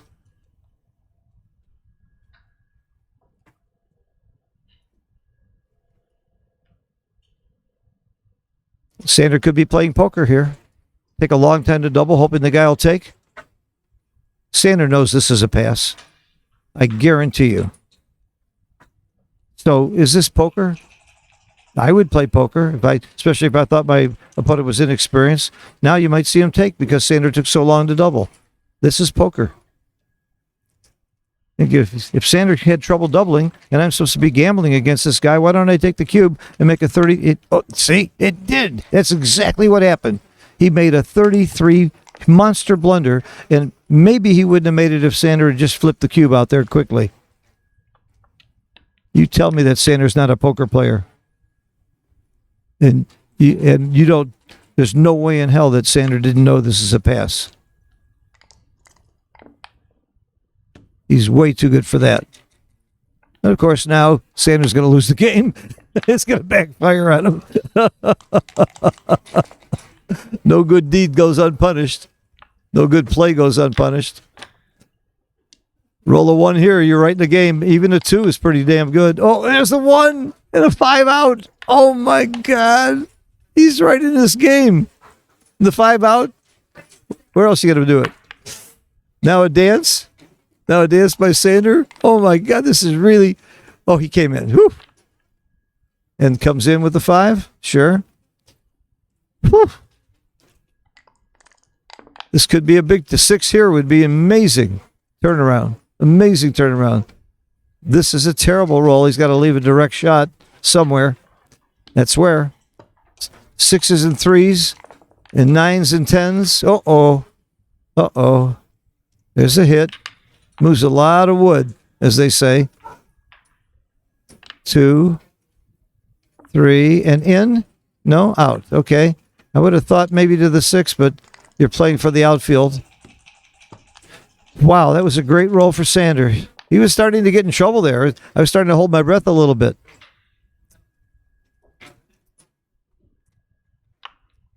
So he had a cube where the guy has a monster drop and you take a long time to give it. You don't tell me that's not poker? How many negatives were in that sentence? You don't tell me that's not poker? Don't you not tell me that's... Anyway. So Sander's really only worried about one thing, That's in and out, so you want to be able to hit that outside checker if he comes in and out. I think that's the major concern right now. And see what he's doing? He's answering that major concern. Anything that comes in and out is going to get slaughtered. And anything other than in and out is not that bad. See this? He spread them out. You still got to come out. You don't want to create more blots. I would bet that he's going to hit them. Well, how many people want to bet against that? What misses? Double three? I don't know if anything missed. I'm not sure. I think 36 rolls hit. Hit again. No, maybe not. Give him 11 numbers to hit you and you could dance 40%. Maybe you don't hit again. 7-4 is right. That was not on my radar. I would have either hit again or I would have kept him spread. You don't want to get hit here now. Oh, hitting against close, 0.019. Plus it, please. Please plus it so I can be right. Hit the second checker. It's close. I really don't like 7-4. It's not my style. I like going down in flames when I go down. So we got a 4 cube here. This is very, very big. And 34% potential gammons right now. If he doesn't anchor, it's going to be 60%, 50, 60% gammons. You can close them out. 2 checkers on the bar, all the checkers inside, 40% gammons. Those extra 2 checkers outside, that maybe takes it up to 50%. And you win 8 points here would be monstrous.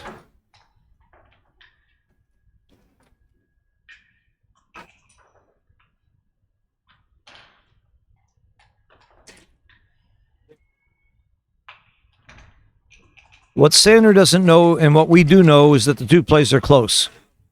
And he's probably not thinking about a third play. Well, he could be.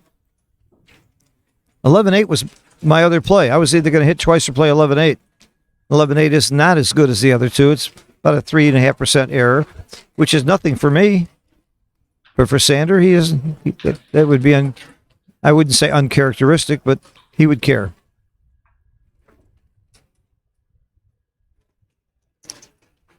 There's a good argument to play conservative if you are the better. Oh, here we go. I like this. Okay, got a lot of covers. 17 sixes plus all the indirects. That's not one, but you make the bar just in case, and then you come in for another builder. Yeah, that's clear, I think. Didn't he hit the clock? Oh, the guy, he didn't think it was a legal move. Okay. Okay. Cover. He doesn't cover. I split the back checkers now, though. I think you got to split because you don't want to roll double 6s, double 3s. And you can't really get much more productive coverage. I guess you could. But you don't want to, I don't think you want to break in case you get hit. Yeah, you do split the back checkers. 12-8 isn't horrible at all. 0.013.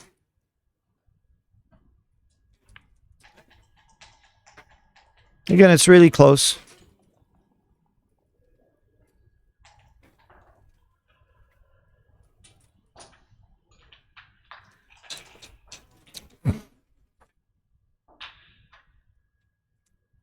So, see, you're sitting down and you're facing the world champion and one of the greatest backgammon players that ever lived. Uh-oh, double ones. And he's also a great poker player.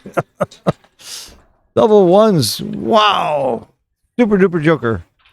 Sander needs to come in. He needs to come in. And he does. With a good number where he can lift that blot and not get hit. That was very big. And, of course, double 2s. This is a switching play. You must switch. You must switch. Get him up on the bar so that you have a chance to roll those 6s and get out of there while he's at it, boy. He did it. Nice play.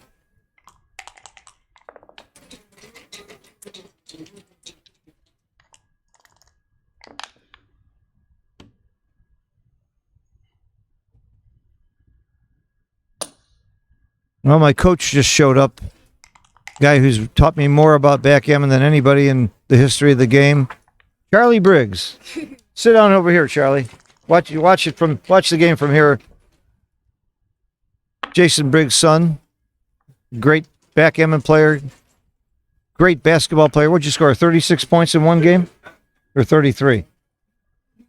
42? I'm sorry if I insulted you. And a straight A student. My hero. Steve Sachs and I have been coaching him for years. Every time he makes a mistake, I blame Steve, and Steve blames me. This game could have turned around, especially with those double ones, but Sanders got it back in shape. Uh-oh. Still could turn around.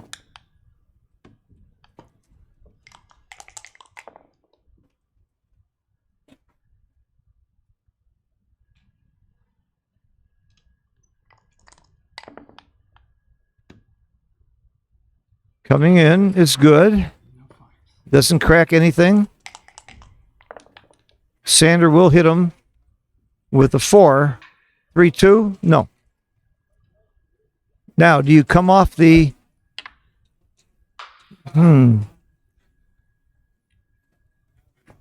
Okay, good play. Oh, 1-6. Well, the 6 is forced, and the 1 is forced by logic. Come up. There you go. 5s and 2s. Not 6s and 1s. Uh-oh. I think you just got to come out. I think you have to come out. What are you going to do? Come out with the 6 and not sure about the 1. We lost our XG feed for some reason. I don't know why he hasn't put this in, but how can you not come out with the 6? Wow, this could be a turnaround. This could be big right next couple of plays. Sure, that's it. Now, where's the 1? It almost doesn't matter. 6-5. Well, he's forced to move the 6. He has to stay inside. He can't come out because he wouldn't have a 5. So he has to make this play. It's a forced play. That's 6 and 5. He has to do this. And no other play. It's forced by rules. Okay. A 3 would be big here. A 1 still be pretty big. There's the 3. That was huge. Sander could have easily gotten into trouble here if he didn't roll a 3. Even the 1, if he had a hit. He's going to hit loose with a 1 or a 7. The 5, do you hit loose? I don't think so. I don't think so. You don't hit loose with the 5. You got to keep that 5 prime.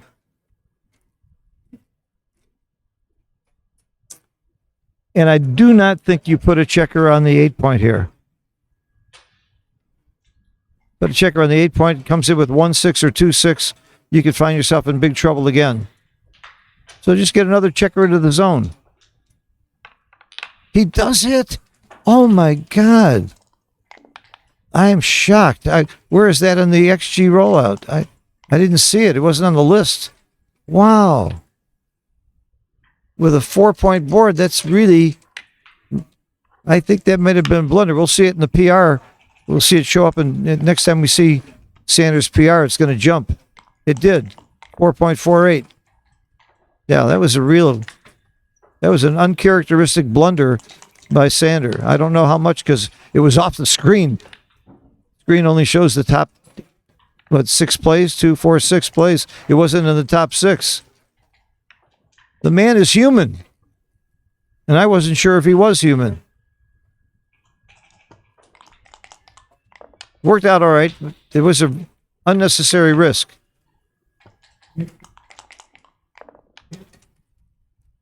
One off. I tried to avoid that configuration he just had with all 3 spares on the top 2 points, but his opponent's board was not that good, and I'm not sure he'd looked at the alternatives, but I always coach when you're bearing in with checkers on the bar, try not to get all your spares on the 6 and 5 points, all 3 of those spares. It's too many bad rolls later.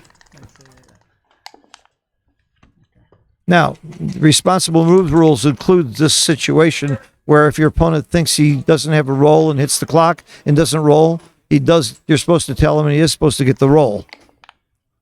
The old days when we played non-legal moves, if the guy messed up and forgot to roll or thought he was still on the bar or thought the board was so close and he hit the clock, that's tough. You let it stand. That's a big roll. No more gammons. Game over. No gammons. Very exciting game. There were several times where he could have turned it around. Of course, it was a very, very big blunder to take the cube to begin with. And a really, really nice poker play by Sander. Nobody's going to ever convince me that he wasn't playing poker there. Unless he might have been thinking he was too good. Maybe that's part of it. I've sat there and thought I was too good, and my opponent takes after a long time, but Crazy game. That was a crazy. that kind of stuff will not work against top players. Wow. What a ploy. No. Well, it was at 5-6. It's a big game for Sander. To play. You're right. It was crazy. If only I could have somehow played the 6 and And it was big to get off the gammon. Real fast, and you can't even pick up the dice That's right. in this. That's right. No, I play fair. And we will not All right, I got a second to look at any comments, any questions. Okay. I see Chris Bray is watching. Hello, Chris. I tremendously respect you and your books and your knowledge of the game and your teaching skills. You helped my buddy Simon Hill with his book that I also helped him with, and he ended up with a very good book thanks to you. Backgammon for Losers. Highly recommended for intermediate players and below. And even some open players can get something out of that. Okay, that double 6 was a big roll to get out of trouble for Sander. He was not in great shape before that double 6. He's pretty stiff right now. And you got to like Etan's board.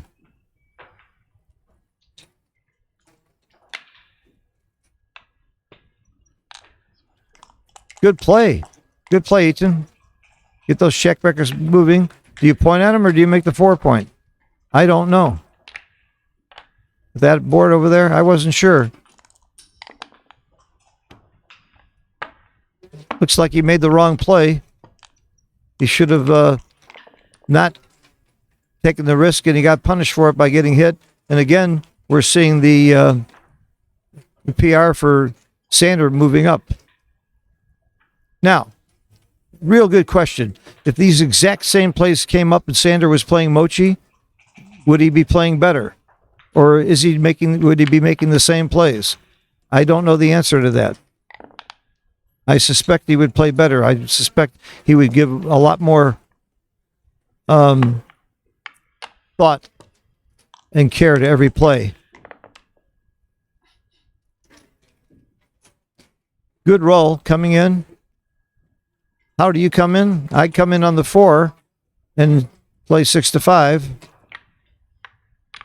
He wants the anchor? Okay. My play was right. Sander made the wrong play here. I like the 6 to 5 to unstack. I don't think those back checkers are under much threat, so I would come in on the 4. It's a nice double and a big, big take. Nice double, Etan. Nice job. That was a good one.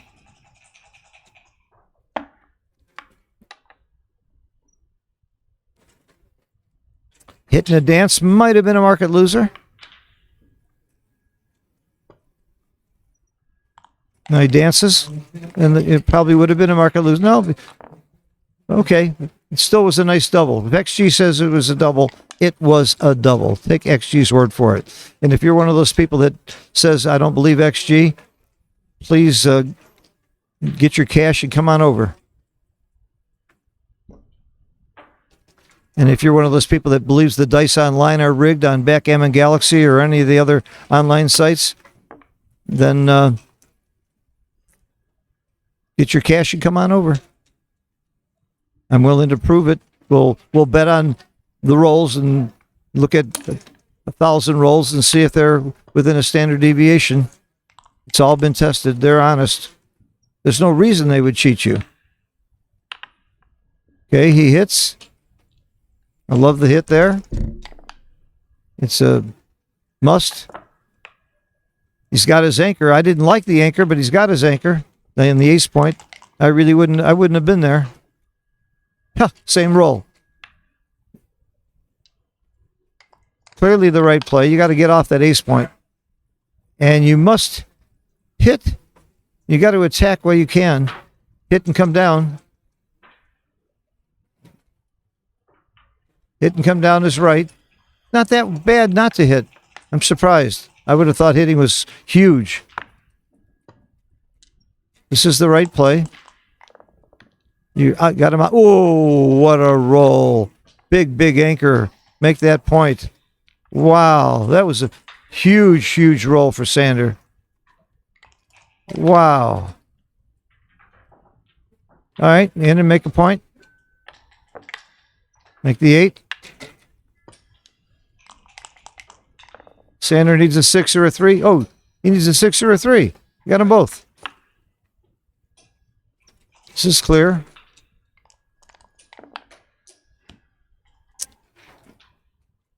Come out. Come out from the 2 point.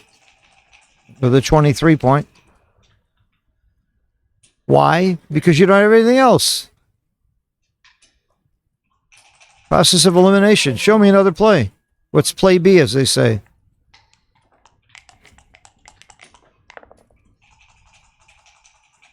Ooh, not good, but so you just bring it around. Hope your opponent doesn't roll a 2. Again, what else can you do?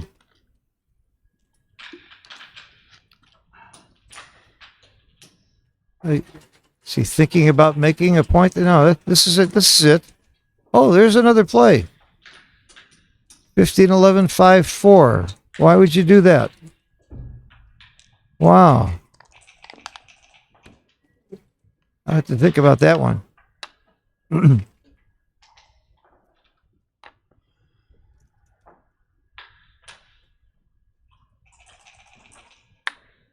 That's right. You're not going to find another 6. 1s and 4s. 1 and a hit. Hit's awfully loose here. I'm not so sure about this hit. Wow. It's close. Remember, I immediately said not so sure. Not so sure is the right answer. 0.007 whether you hit or not. It's good to be not so sure when it's 0.007.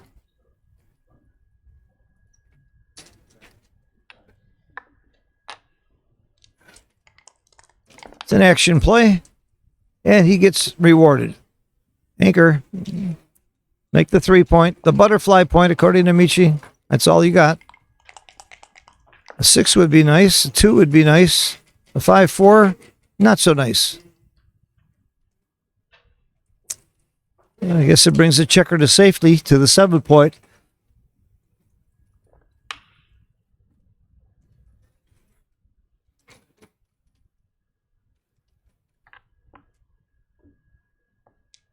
This play is reasonable. They're both reasonable. 9s don't do anything. In fact, 9 is a really bad one. Wow. That's the bad one. That's an anti-joker. No, you just run out. Just run out. Just come off the 3 point and just run it all the way. It's not pretty, but that's not terrible. I didn't see that at first. It's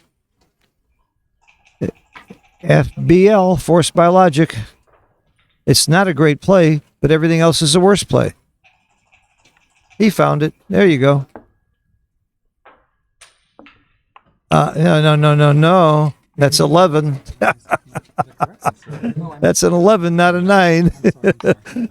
Nice try. My apologies.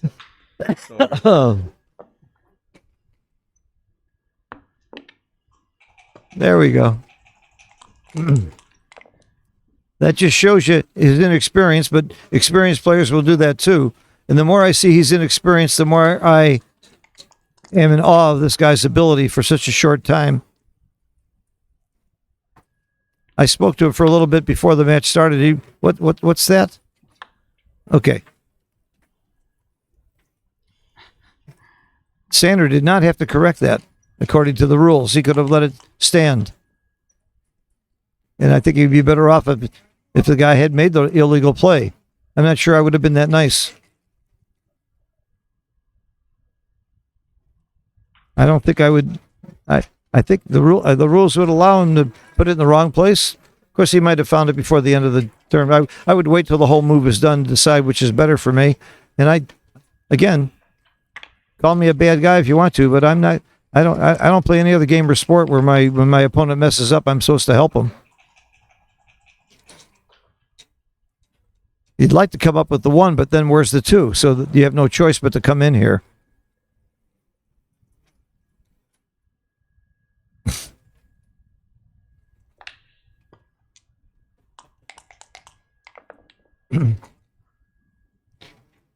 There's a lot of good rolls that Sander had here, and this was not one of them. Do you hit? It's not his style to throw checkers out of play. He's probably going to hit.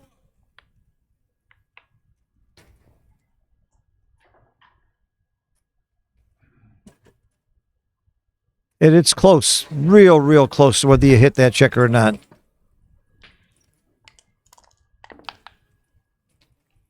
Got a dance. He wants to cover. He wants 3s and 6s to come up. He got everything. He made the point, made another point. Now the last 3, there's a real argument for coming out to the bar so that you don't crack while he's on the board. In fact, I would come out to the bar. There's too many cracking numbers and too much inflexibility to play from the 24. What does XG say? It says you come out to the bar. Okay. The last one goes out to the bar. And you're going to have a recube very soon if he doesn't come in a couple of rolls.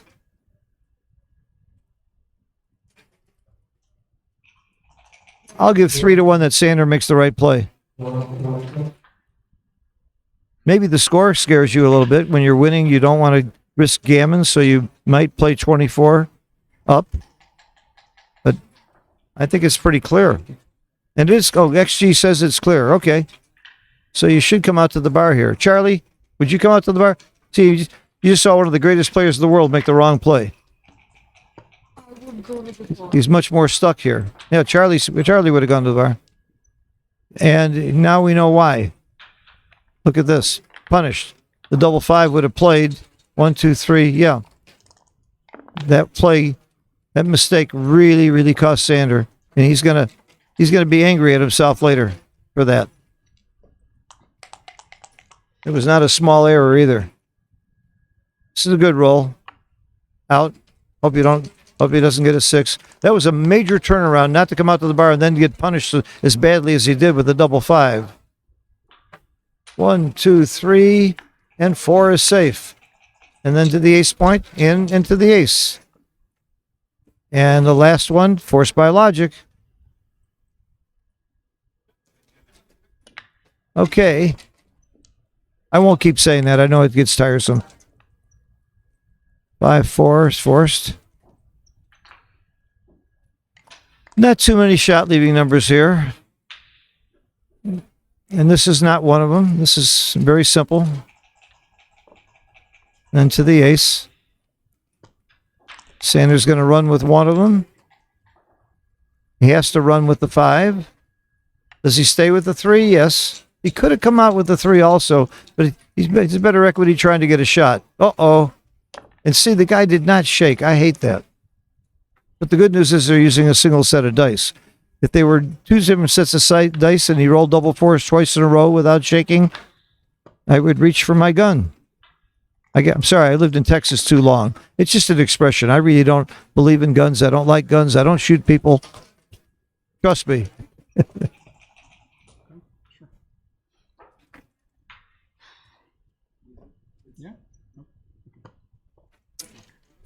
I think they're letting the transcriber catch up. That's what they were doing. This is a good play. Can't leave a shot. You take the checkers off. Why clear 2 points and give your opponent an easier way to come in? That was a big swing. That one mistake that Sander made and then gets punished for it.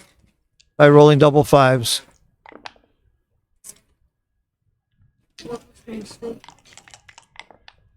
That three where you said you had to come out to the bar, Charlie, and he didn't. If he'd come out to the bar, the double fives wouldn't have punished him so much, and he was supposed to come out to the bar. But Charlie Briggs sitting next to me here would have played it right because he had good coaching. I don't know what kind of coaching Sander had, but Charlie Briggs had Steve Sachs and Phil Simborg from the Backgammon Learning Center. As Steve said the other day, Charlie's 13. He's been coached for 16 years. When you combine all the coaching that he's had from the two of us, plus his dad, Jason. All right, another break time, and I'm going to go take a potty break, and I'll be back shortly. Everybody, I want you to meet my buddy Charlie. He is the best 13-year-old backgammon player in Palm Beach. Is that right?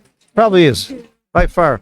By the way, we took a cruise last year through Greece for a couple weeks. We had a Chouette, Ben Friesen, Steve Sachs, me, several other really good players, and Charlie held his own. Did you end up winning money?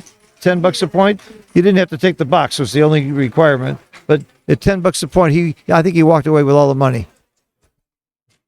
Is it wrong to teach a kid gambling? I don't think so. I think it's a real important life lesson. I sure taught my kids to gamble. I did. I got to run to the bathroom.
Everybody thinks I'm pretty good. Why do you think they're paying me to do I'm kidding. I actually I think mean, it's my good. God. I think it's good.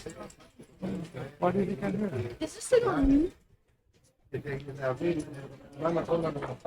Crap. All right, we're going to be back soon. We're live, by the way. Our mics are live, so watch your My mouth. life is- Watch your mouth.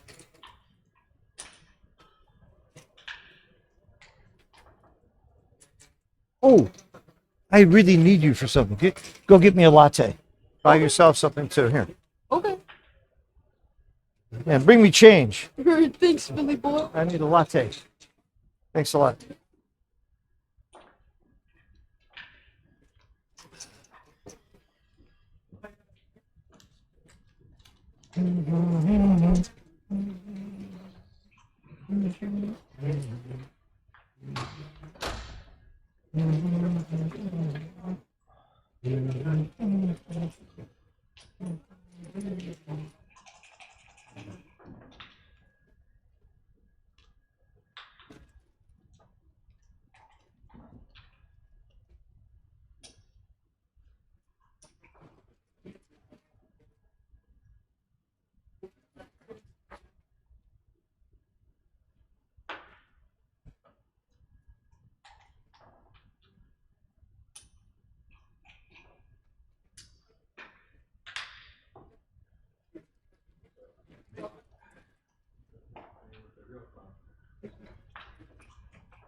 Better.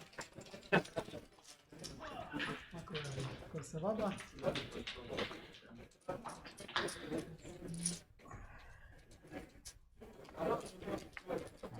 Now, so it's 3-2, and then it went to 3. How are you doing? Now My computer just said low battery. Okay, it's charging now. It wasn't charging. Everything's good. All right, we're good. Okay. We're back in business. okay. All right, here we go. 6-5. We got a close match. And PR wise, Sander is way over what we would expect of Sander. I wouldn't be surprised if Sander plays at 2 or even under 2. He's playing at 5. We saw that one blunder on the double 3. And somebody said, oh, now, you know, these top players play so good, the game has been mastered. That's baloney. Even Mochi and Sander, you're going to see make mistakes like that. It's rare that, not rare, but it's that mistake just happened to cost him terribly because he happened to roll one of the numbers that would have been protected by making the right play. Thank you, young man. This is your change. I didn't get it. Well, thank you, Charlie. My assistant, Charlie Briggs, Jason Briggs' son.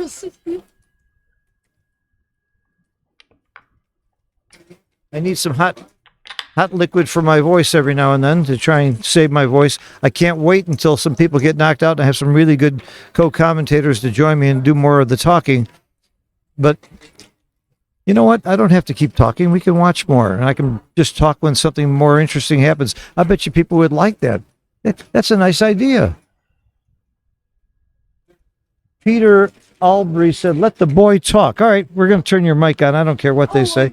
Dog. You get to talk now. Say hello to everybody. Okay, hello Introduce guys. yourself. Who are you? Where are you from? I'm Charlie Briggs. I'm from Florida You're in from America. Florida, and he's a straight A student, a fantastic athlete, a great backgammon player, and a very sweet guy and a good friend of mine. He's going to marry my granddaughter, but not for another couple What? of years. I never agreed to this. For a couple of years. My granddaughter Evie. They're good friends anyway. I shouldn't make it harder for them to be friends by saying stuff like that. Charlie and I have traveled the world together. We've been all over Greece and Italy, all over Florida. We took a cruise together through the Caribbean. We had a lot of fun. Turn that on. Yeah. Okay. So here we go.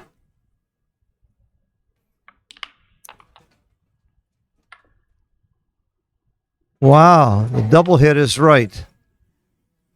The double hit is clearly right, especially because of that blot on the 5 point. The blot on the 5 point makes the hit right. And nothing else is close, not even remotely close. And I know lots of people would miss that double hit here. The 2 is obvious. The 6 is not very obvious. Is this the first round? This is the first round, and we're watching Sander Lylloff, who just made the right play. Sander is the world champion from last year and the number 2 giant in the world. And the winner of this match plays your buddy Mochi. Cool. Where are they playing? In that room right over there. Did you win, Mr. Sachs? No. Oh, I'm so sorry to hear it. Have a We're in seat. the middle of the match. Oh, you're in the middle of the match. I didn't win. Oh, you didn't win. Who are you playing? German guy, president. Okay. But don't believe anything this kid says. He's a liar. He's the best commentator I've had today. The best co-commentator I've had today. What was the score? David, how you doing? I'm ahead 13. Well, I'm ahead David Wells? Losing. He's losing but not lost. He's in the other stream, on stream 2. You want to watch a great match.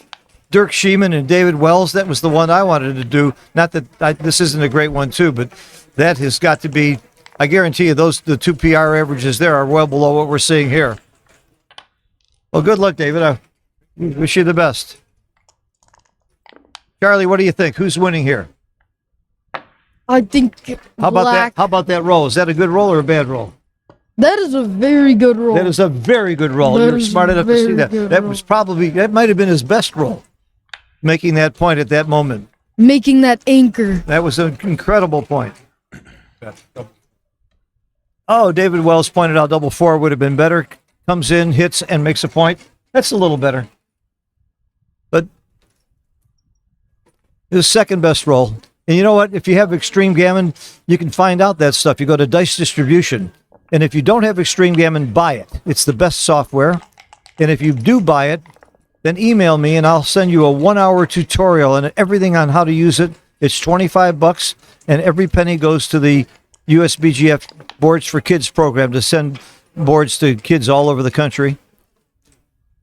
My email address is real easy. My name is Phil Simborg, and my email address is phil@simborg, sim.org. phil@sim.org, and I'll send you that video. It's been approved by Xavier at Extreme Gammon. I helped him develop Extreme Gammon. And there is no good player in the world that doesn't have it that I know of. There's probably one out there somewhere. Peter Albury said is Raymond. Is Ray Lightburn here? I don't know. I haven't seen him. I know Ray's a nice guy. All right, let's focus on this match a little bit. They're really bothering me by playing while I'm talking. Do you just come out all the way? 2013? I do. He does. Okay. I think because the score is closer, I think you're going to see Sander bearing down a little bit more. I mean, the over-under on his PR, I guarantee it's going to come down a point or two at least. Charlie, did you know that the fella that he's playing has only been playing backgammon for 6 months? Really? Is that amazing? And he's playing very well for a guy who's been playing 6 months, but he's had good training. He's had lessons from Tim Cross, who's a great teacher and player often from does he UK. play? How often does he play? I don't know. He's a owner of this website, Mind Sports Olympiad, that has a lot of different games. And he thought he's a chess master, and he thought he would get into backgammon. This is his first tournament. He sits down at the table in his first match, and he meets Sander Lylloff. Well, I don't even know why he's playing in the open division. That takes guts. There's an intermediate division for inexperienced players, for less experienced players, and even a lot of experienced players are playing intermediate. But here he is in the open division meeting the world champion, first round. This is a way to get experience. And he's holding his own. Look at this. Score is 7-5. He's holding his own. That's a good roll. That was a great roll. Great play. Sander needed to come in here. You would think about the cube here. You always should be thinking about the cube, and it is a double. So you ask yourself, again, Woolsey's Law. Would I take or pass? If the answer is yes, I would take, then do you have market losers? How big are they? How many are there? There's a lot of market losers here. Hit loose and not hit back is a market loser. Make the point, market loser. And it was a big, big take also. And a 6-4 is not the most productive roll, but you should hit. You need to put that second checker on the bar, and he does immediately. Good for him. And then 17-11. Get the builder. Get a 6 builder. There's no other 6. There you go. Nice play. Sander needs a 5. And he got it. That's a big, big roll for Sander. Doesn't roll a 5 there. He'd be looking at a lot of gammons. You got to hit again. You don't stop hitting in these situations. So Sander is the Sander's in the white. Yeah, you can see the name on the bottom is Sander is the white.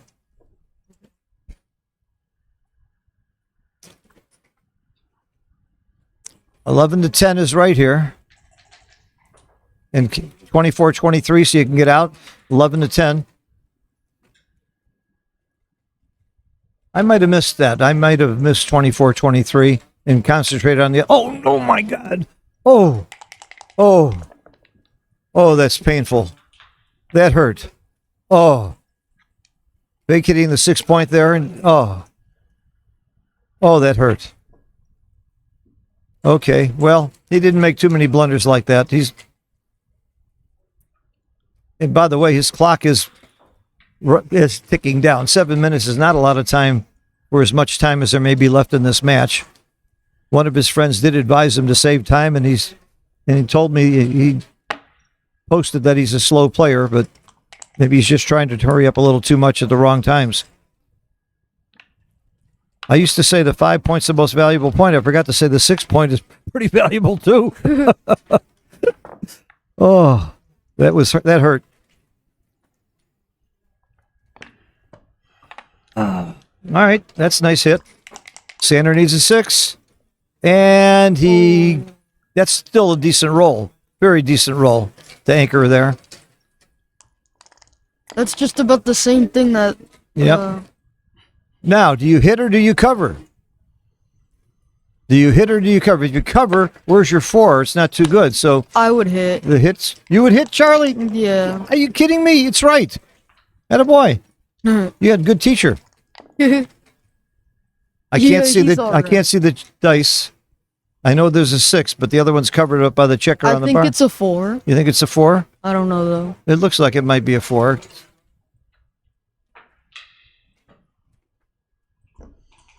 If it is, it doesn't cover, and that's his problem. 6-2. You clear the blot. Huh. Come out and clear the blot is the right play, so it has to be a 4. Yeah. This is not an easy play. Attaboy. That's it. He got it. He found it. He shouldn't be in this position. He should still have a 6 point. This is going to be a hit. Immediate hit. And a big, big hit back and out because there's nothing else.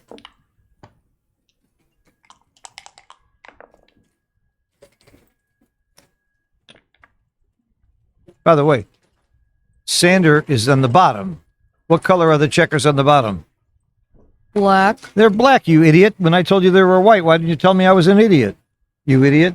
You're an idiot for not telling me I'm an idiot. Like wearing white. Oh, he's wearing white. You're right. As He's wearing a white shirt. Yes. Sander's wearing the white shirt. And playing the black checkers.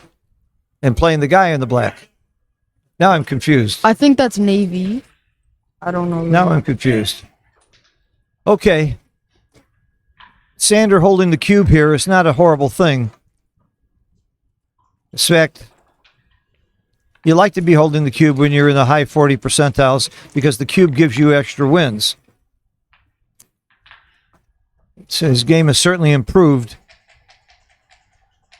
And part of it was due to that couple of bad checker plays, mainly that shift. 2 is very, very big. The 5 plays easy.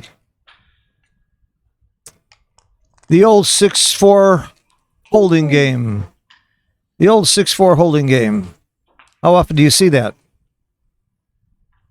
I have not seen in any book how you defend the 6-4 holding game. Well, it's a double high anchor. It's not a hold. It's a double holding game. Double anchor game. Timing is not an issue. It's all about getting the shot when you're down 49 pips. So, the goal for Etan is to bring his checkers home safely, leaving the fewest number of shots. But the reason that you don't make this point is you want to clear from the rear. Let's say he's successful now. He's still got to clear those checkers that are in the back. And there are more ways to hit the checker that he left. So for 2 reasons, his play was wrong.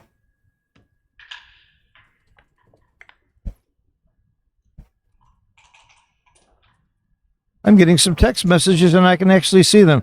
Thank you, Lynn Ehrlich, for your help. You gave me a couple of good advice here. You told me to shut my mouth about... never mind. You gave me a lot of good advice. I always have. She's been a good friend. Okay. And I've been a good friend. I'm supporting her New York tournament a lot because I really like the tournament. It's biggest in the United States. Why wouldn't you go to the New York tournament? And you're in a gorgeous hotel, the Hyatt, overlooking the city. In about 3 minutes, you hop on the PATH train and you're in the World Trade Center. It's really an amazing setting. But enough about that. What's going on here? It's not a redouble. 2-1 is not a good roll, but I guess you just... What else do? You come out, you hit. Let's see. He's got a 3-point board and a blot. I think you hit. And the hitting is wrong by 0.014 according to XG. It's very close. I would hit. After I looked at it, I mean, 1916 made sense, but the hit with that blot, all the checkers back, the covers. I don't know what I'd do here. Well, if you hit and you don't hit back, there you go. You hit and you don't get hit back. You got a monster game here.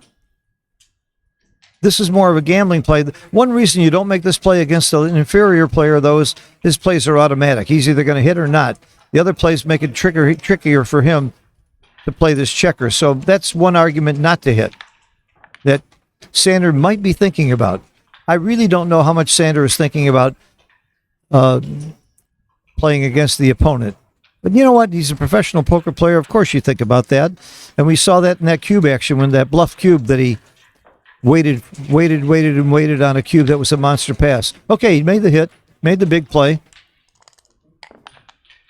Again, picks up the dice, doesn't shake and rolls. I would go nuts.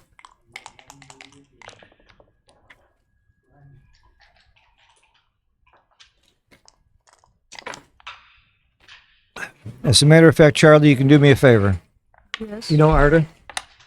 Tournament director? No? Oh, yes. Go tell Arda I need him for a minute. Okay.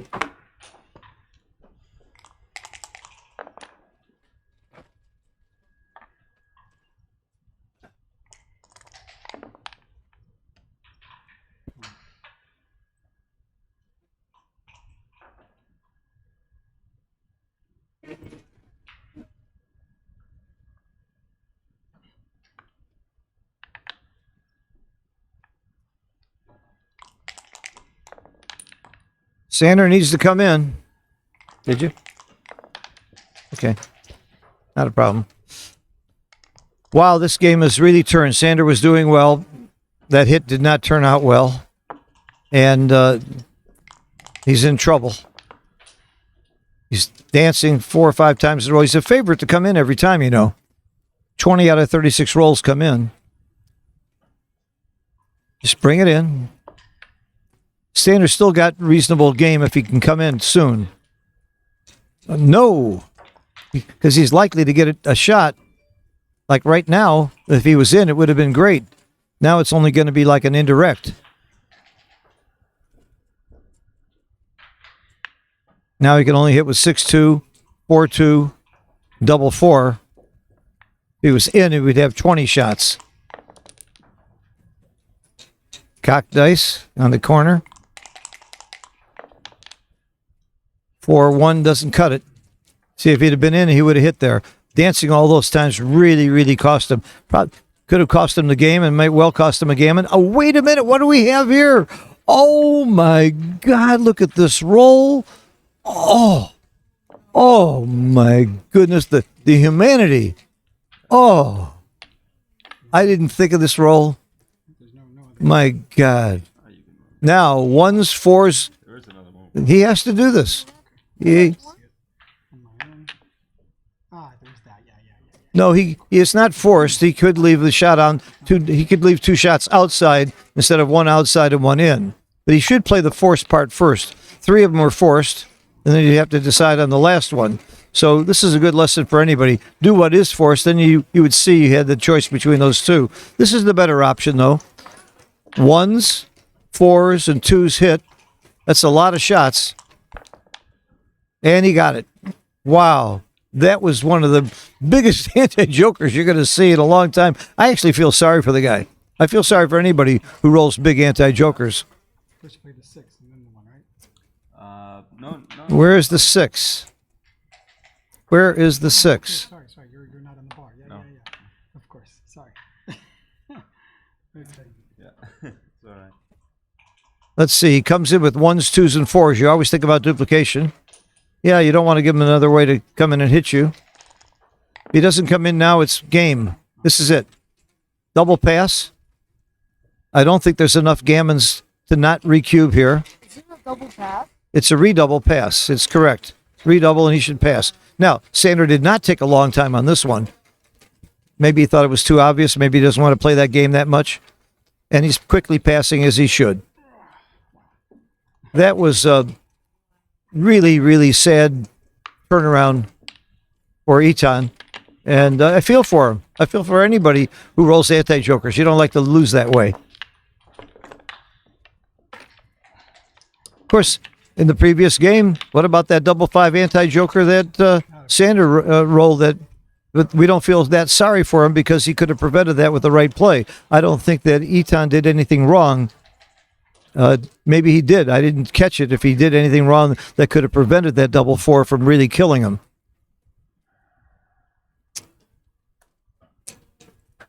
Charlie, you're not in the picture. Slide over here. Take a look. You got to get in the picture more. People want to see you. You're the better looking of the 2 right now. I was much better looking than you when I was your age, by the way.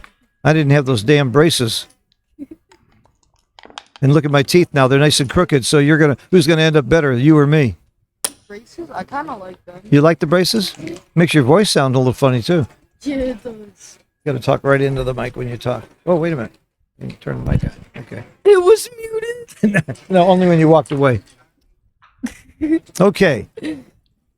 We have 9-5, which is, what's the away score here, Charlie? 5. What? Come on, what's the away score? How many points do you need if you're 5 to get to 17? Oh, 12. And how many points do you need from 9 to 17? I'm being paid. You're being paid? Good luck, Charlie.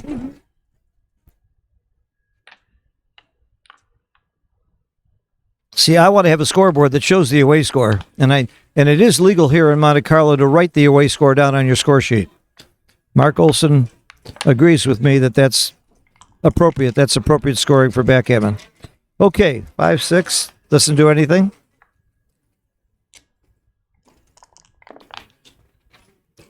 3-1. I guess you could safety and just go 4-3. 3-2. I mean, what else do? You don't want to leave shots. You're winning the race. You're up You only have one game plan here. Race. Yep. Good play. Very nice. 5-2. I'd come out and not worry about leaving the blot and make the point. You got 2 blots in his inner board. Why not come out? Leave him a shot. Oh, 8-3 is equal. They're equal. That's fine. When you're losing the race, you're not that concerned with getting hit. When you're winning the race, you just want to bring them in safely. Like right now, just bring it in safely. No other play. You're up in the race.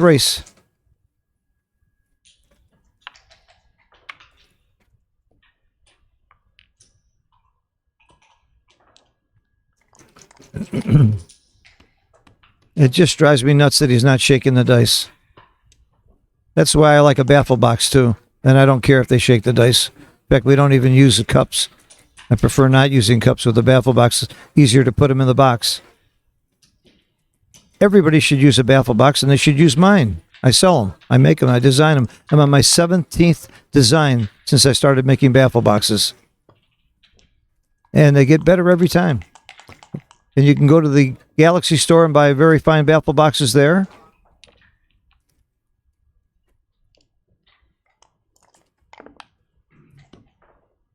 This is an even race, even though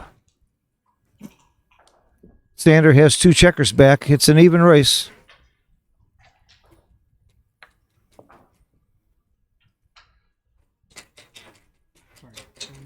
Huh. 2-1 is right. 2-1 is right. Just a little bit more flexibility. When you're racing and your opponent's up in the 5 point, the points aren't really that important. I'm surprised Sander didn't save a 6 there. And by the way, he was supposed to, but very small. Very, very small. But now you roll a 6-1, you're going to start worrying a little bit.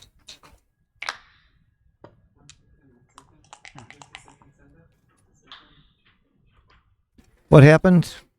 Transcriber, probably. Yeah, they're waiting for the transcriber to catch up. Give him a little break here. Okay. We got a close one here. This game can go either way. Now, how do you know when to double if you're white?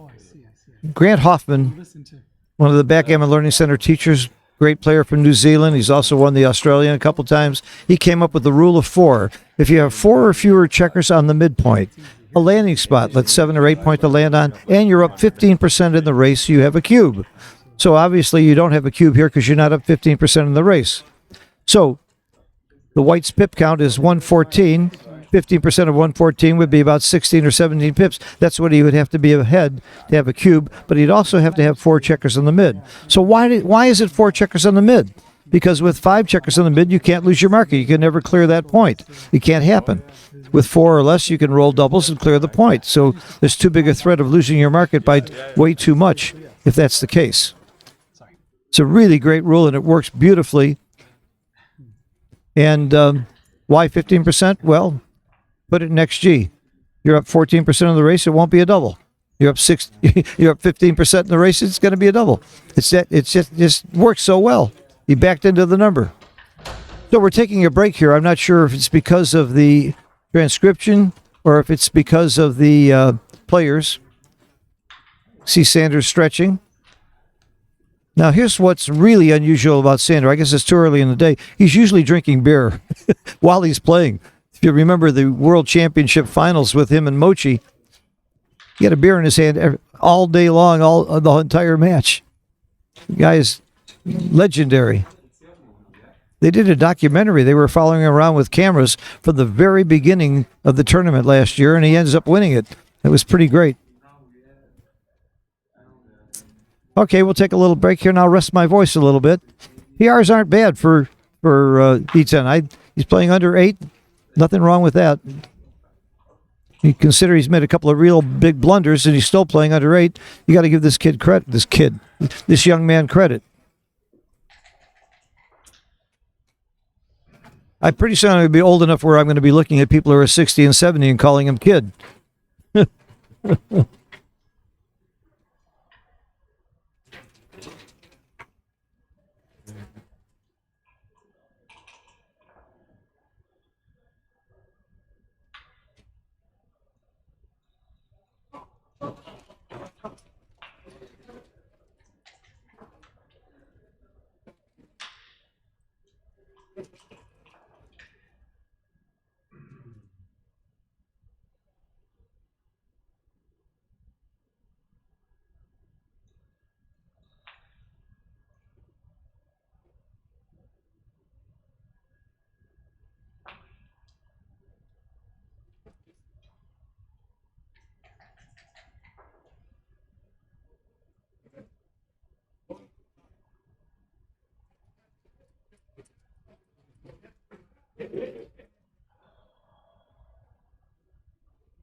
Well, we have this brief break. I'll tell you a little.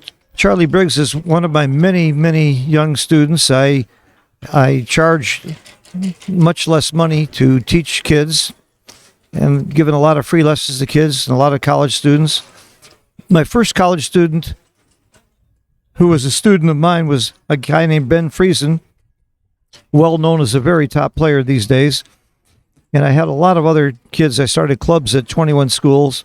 I really am big on teaching kids backgammon. I think it's a wonderful thing to teach them math, to teach them probability, statistics, dealing with good and bad luck, and they can play it their whole life. And Charlie is one of my very, very star students, and I'm very proud of this kid.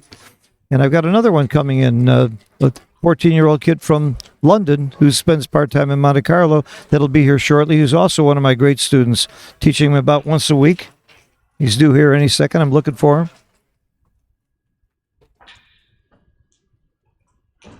Right now, I probably have about 12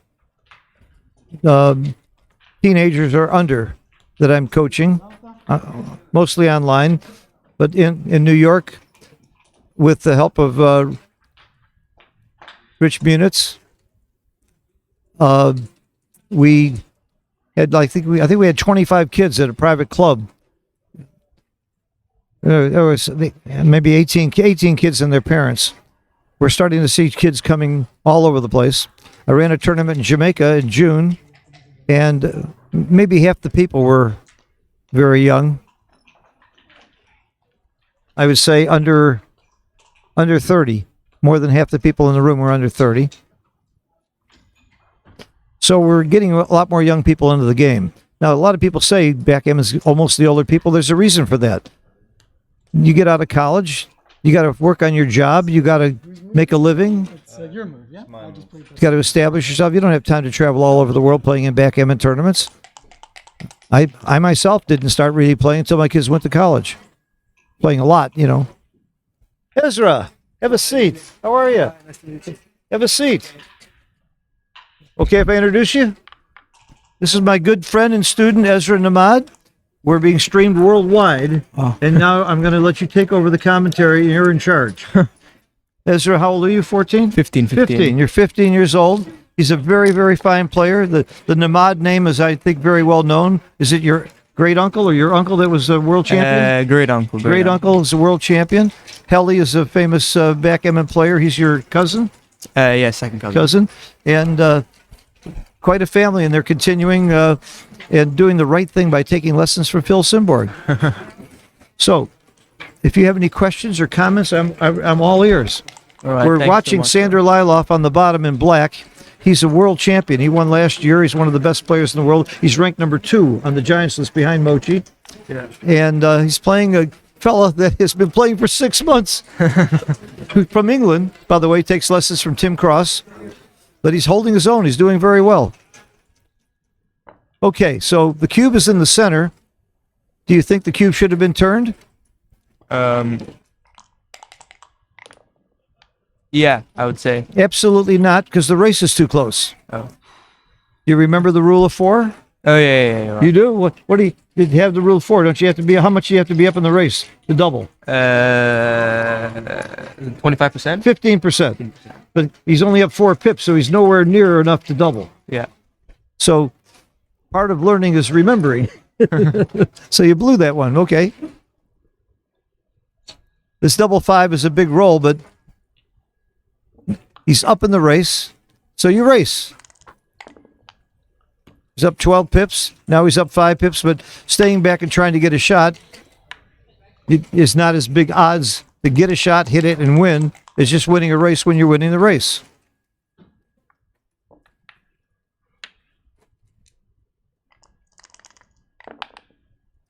Charlie is my friend Charlie, my other student, is in the room. I'll introduce you. He's playing a DMP match right now. Yeah, I just spoke to him. Oh, you did? You should play DMP too. Yeah. Play some of this stuff. They don't let you play in the main tournament. They have some rule about kids gambling. I'll bet you $100 it's wrong to gamble for your kid.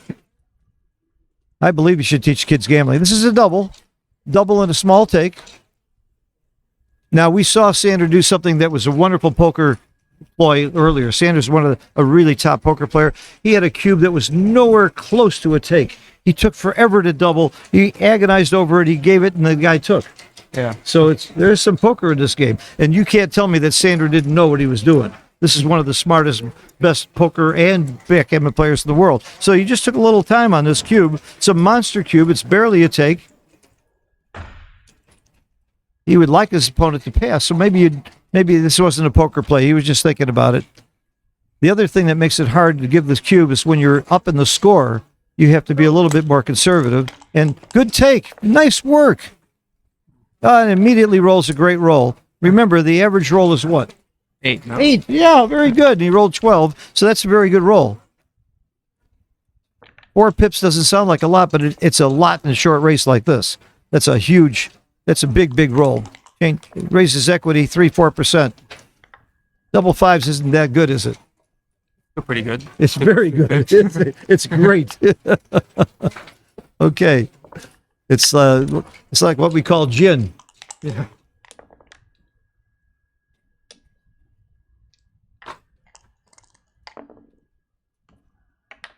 Ezra, why don't you take off and maybe we'll meet for dinner tomorrow. Yeah, sure. Let's play some Whenever you ping pong. I'm gonna kick your butt in ping pong tomorrow, okay? All right. And I'll let Rory step in here. I need some help here. And Rory, I need some brains on this thing. Come here, Rory. Join me.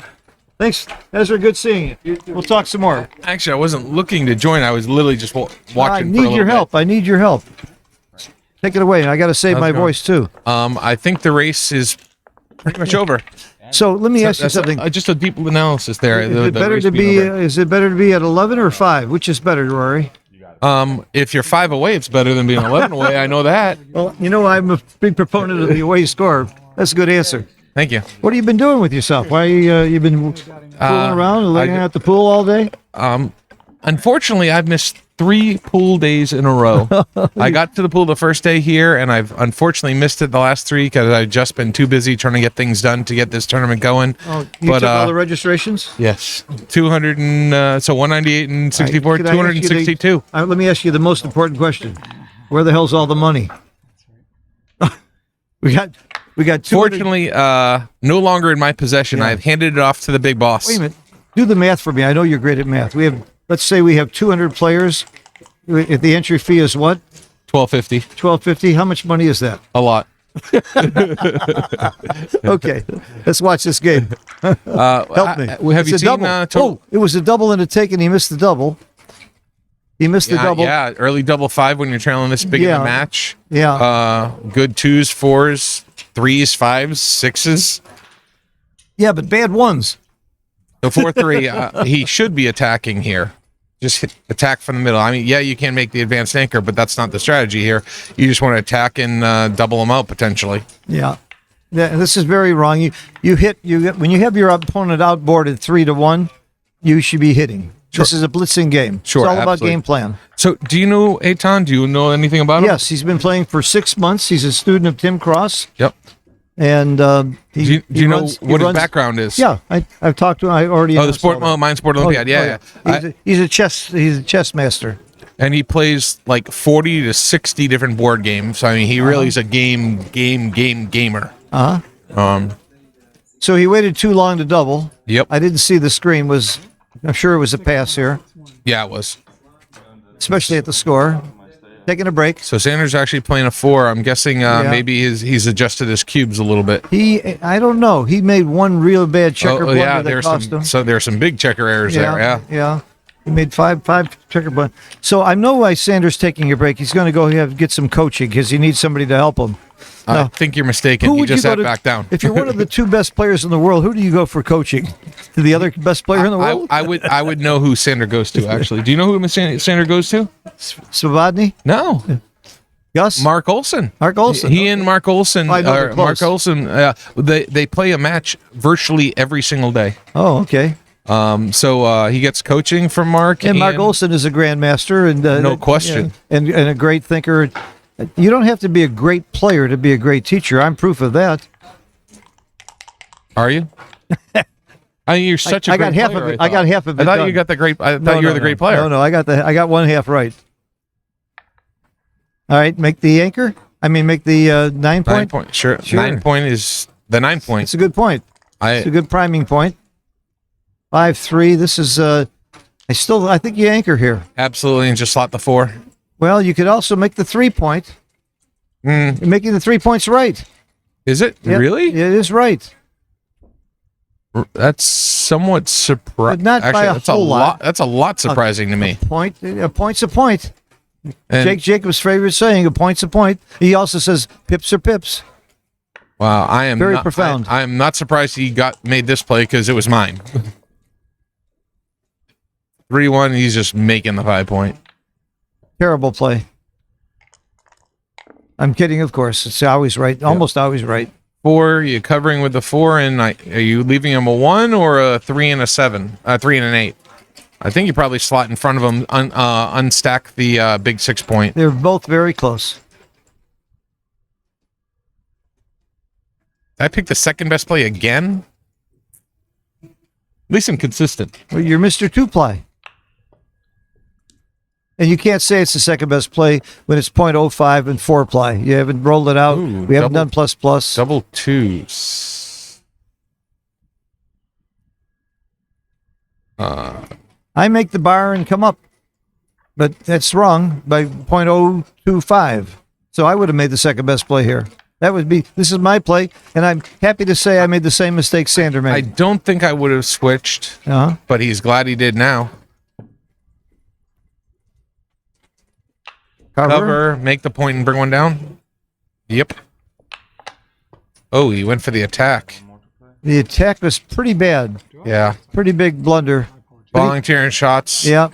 when you're winning the position and the race. We can see he's playing a lot. Etan was playing way too slow, and he was warned about that. Oh, wait a minute. He hadn't finished the play. But now he did, and it was a pretty big blunder to hit. 5-1, you're just going Comes to in with the 1 and 5 down. No, 5. It clears. Okay. stay for Sure. blot, play Sure. with one blot. Sure. He's That's going to make a point. driving me nuts that he doesn't shake his dice. I would not allow that, but Sanders not saying anything. I would not either. I'm right there with you. By the way, you're a tournament director. Yes. Don't you? If you were the tournament director and you saw that, wouldn't you say something? One- As the tournament director? 1,000,000,000% yes. Absolutely right. Somebody said it's up to the players to decide. It is not up to the players to decide what the rules are. It's up to the tournament director. So if I were the tournament director, I'd walk in there and say, between games, nicely, because the guy's new, please shake your course. dice every time. Twice, up and down hard. I don't know That's what the rule is. That's That the rule here? Yeah, Twice, not 3 times? that's the WBIF rule. So Okay. I just reviewed that with Rich Munitz. So you agree with me? Okay.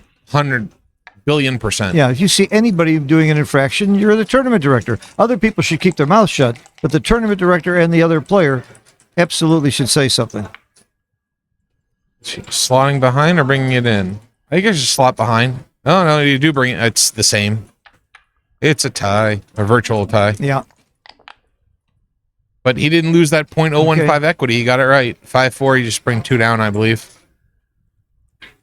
Well, you don't want to leave shots. You don't want to break your board. There you go. Now, again, when does Sander have a double? The rule of 4. 4 if you are on the midpoint, landing place, up 15% of the race.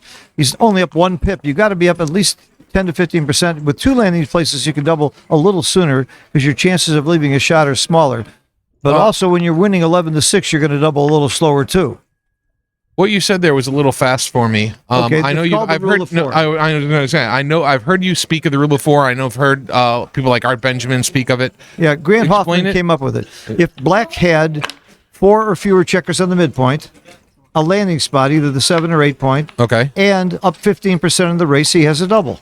Under normal, You need 15% at that You need point. 15%. Even with all what you said. Yes. Okay. 15%. So 4 in the mid, 7 or 8 point to land on, up 15%. You have a double. for a money game, that's right. Okay. Gotcha. And it works almost every time, assuming there's no goofy distribution. Sure. Now, you would double faster if your opponent's board is weak, where a game, but assuming a position like this. So is and it works every time. Oh, it's right to hit. I guess that I may not have hit here, and Sandra might not hit.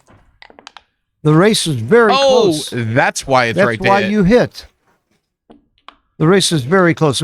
Was it a big mistake not to hit? Yeah, it was a blunder. It was a blunder?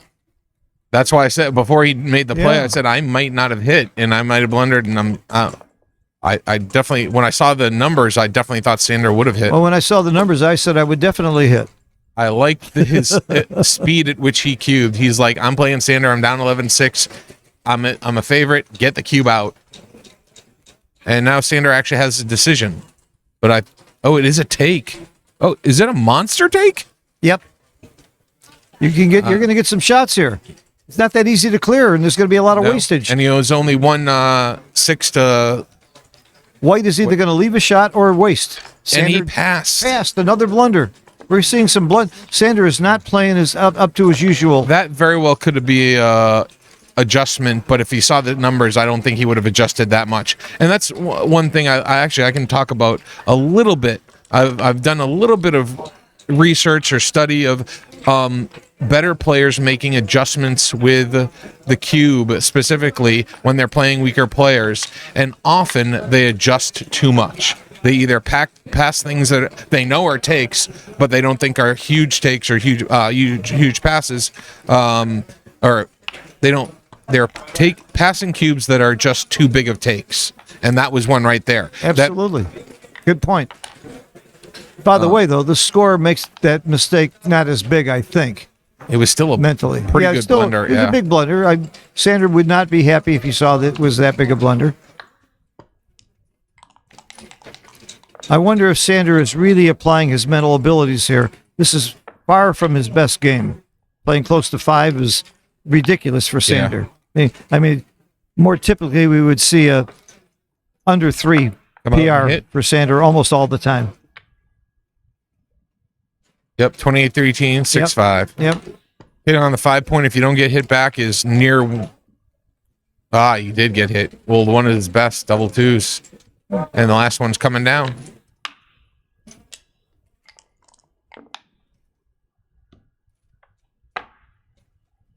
Oh, double fours are a pretty good response. Do you hit twice, or is that too wide open? Yep, no, hitting twice is right. Hand me that remote control for the TV. Thank you. He switched? He switched? And he rolled. He switched. Painful. That's shocking. He does not like his 6 point. Aviv, if you can hear us, can you go back to the switch and see what kind of error that was? I can't go back. You don't want to see it. You don't want to see that. I don't want to do that too.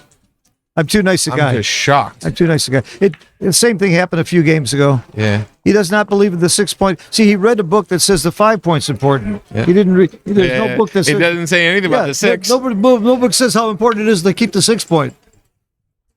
I'm writing a new book too. It's called How to Play Forced Moves. Nobody's written that book yet. I saw Etan actually had a forced move and he played it right earlier.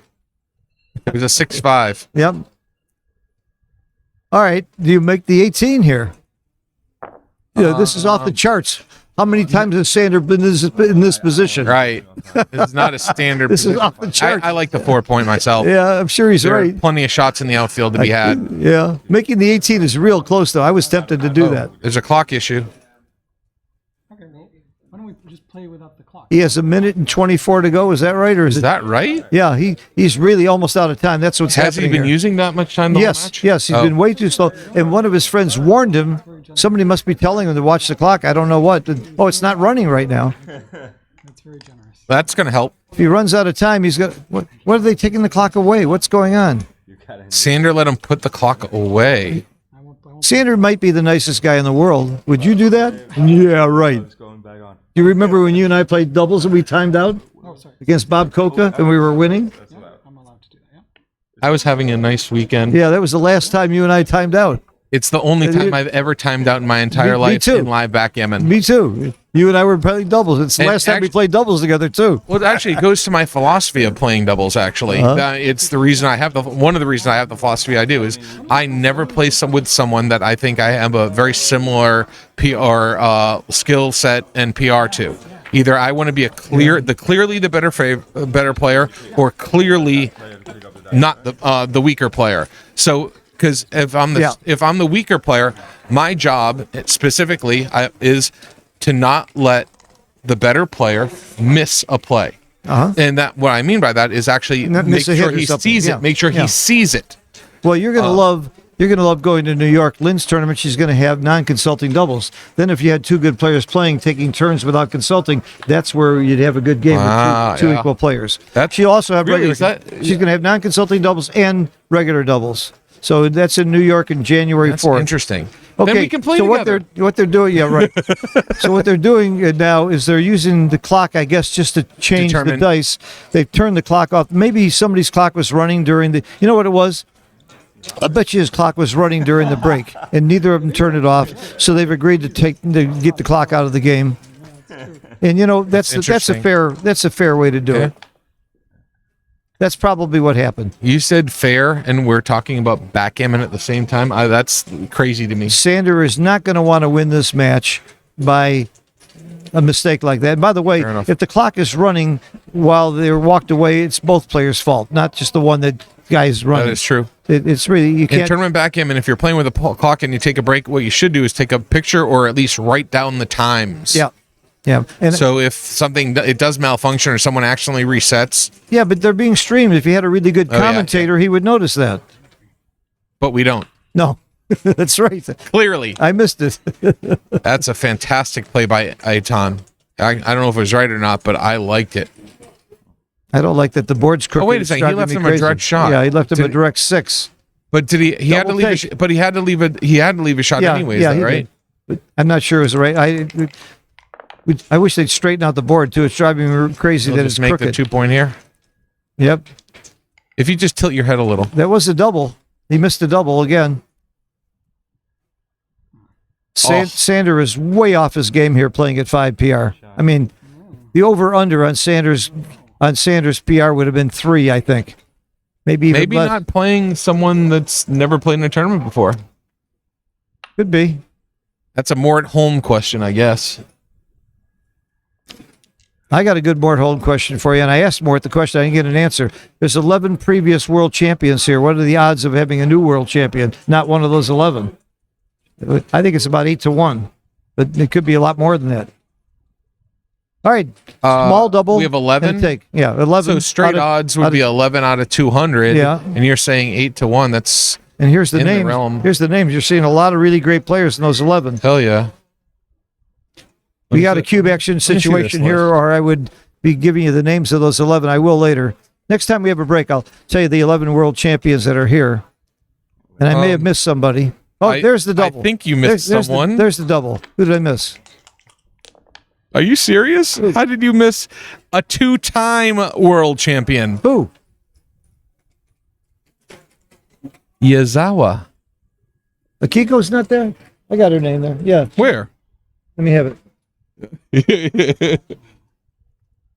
Oh, it's You're right. I missed Akiko. My buddy. I'm shocked. Okay, we have a double and a take. Right Eh. back.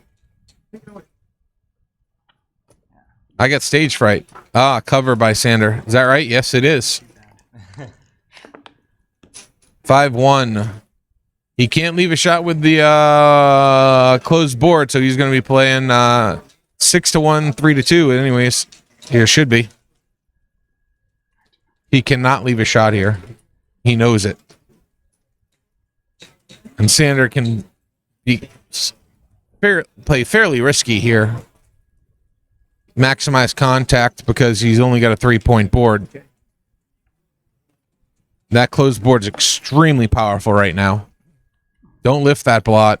That makes you very inflexible in a position where you're already very inflexible. So he found the right play there. 6-5. I'm just running off the anchor. Oh, 13-8 is better. Oh yeah, because you keep contact with the 20. That's right. I'd be very surprised if Sander didn't find this.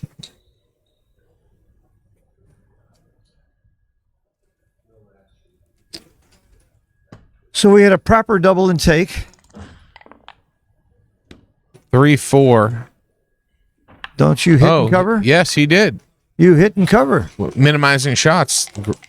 Oh, 8-4, 8-4, You hit inside, so he doesn't Wait. anchor. Wow. Look at the board getting more crooked. That's the camera or well, maybe the camera got crooked. Double They're ones, kinda no shots for me. Safey. Thank you. So that's 12 world champions then, huh? This isn't my list of world champions. That's a different list. Here's the list of world championships. And I got it, Kiko. Oh, That was a different list. That was the odds list. well, let's see this list of world champions. Yeah, I don't think I missed anybody. Sander, Mochi, Ellie, Akiko. Backgammon's a tough game. So what do you think the odds are of a repeat? I think 8 to 1 again. Huh? Suzuki is here? I don't think he No, is. it crosses Sugi off. Okay. So you're organizing all this? Cross his name off. 15 years. Wow. So cool. Thanks. That's why there's 11. I had 12 before. Love to hear more about So, it. After it. All right, they straightened the board out and I can feel better. Wow, that was a big miss. That would have been a monster hit if Sander had rolled a 6 there. yep, a lot of gammons. He's still winning the race, right? Oh, no, it's basically even. Play safe. Clear the 8-point.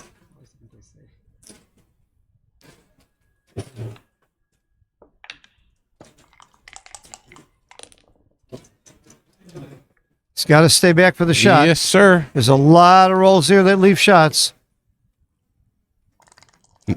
He should be thinking about a recube. I don't think it's right, but he should definitely have thought about it a little bit longer. Huh? Especially at the score when you're down. This play's automatic. You come in, you got to volunteer an 8 shot. Well, he's still only 55% even with the best play here. Yeah. So I guess it wasn't anywhere close to a double. But I'm surprised. this play is so automatic for you and me. But Yep. this guy's been playing for 6 months, and he didn't have Phil Simborg as a teacher. He only has Tim Cross. So, he, I'm kidding. I've been saying nice his things about first Tim the tournament whole ever, time. he plays Sander in the first round. Yeah. If he gets by Sander, do you know Plays who Mochi. he has the opportunity Plays to play? Mochi, yeah. And if he gets by Mochi, do you know who has the opportunity to play? No. Will. Wilcox. Oh He my could God. potentially knock off Sander, Mochi, and Wilcox Yeah. consecutively in his first tournament ever. And by the way, that's How- that's what the ki- reason that Sanders, Mochi's, and Wilcox's odds are not as good as you would have thought they would be because they're all They're playing in the each same other. 8-player bracket, All right, so essentially. you just run, play a race. It's insane the way that bracket worked that yeah, way. it's a horrible. It's good for people like you and me that we're not The having opportunity to see seeded. him. Yeah. Well, If they seeded it, you would have better players meeting at the end, and you'd have a lot fewer people entering tournaments. no doubt. So the better players who would love to be seeded, they would end up winning a lot less money. 'Cause it'd be So a we're lot, basically in a 50-50 position here.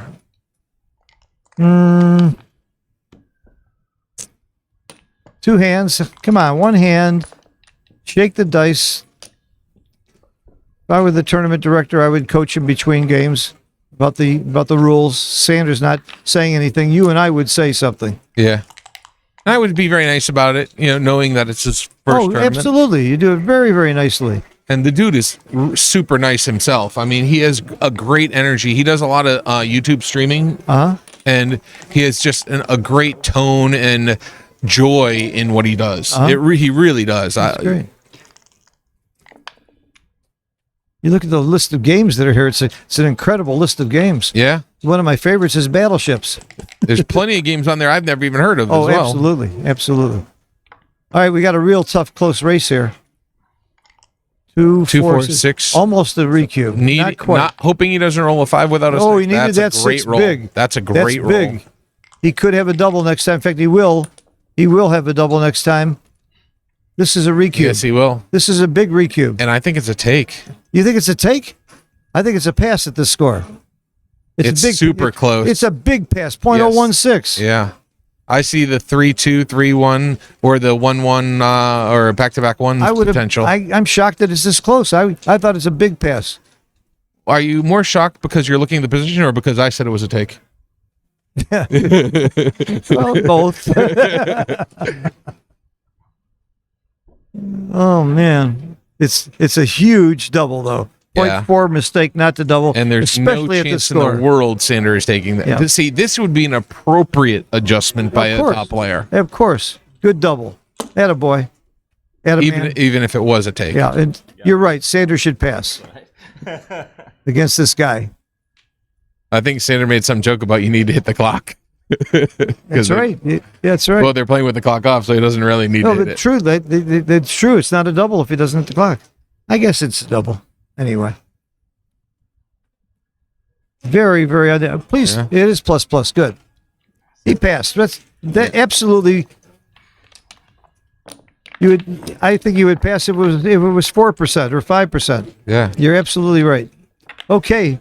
Oh, Etan's Israeli. I didn't know that. Well, he lives in the London. UK. Yeah, he lives in London. He was raised in Israel, and he's also an American citizen. He wasn't sure which flag to put in. Yeah, he's also an American citizen. He's a worldly. But he's got something else in common with you and me. He's Jewish. Everywhere you go, there's always someone Jewish. Good play. Makes the point. Camp song from when I was a kid. Mm-hmm. I probably shouldn't sing on the stream. That probably won't help the audience. Not with your voice. You shouldn't be streaming. Actually, I'm going to go ahead and step away. I appreciate you inviting me to have a seat for a few minutes. Pleasure to have you. I love what you do, man. Having someone like you here makes me look good.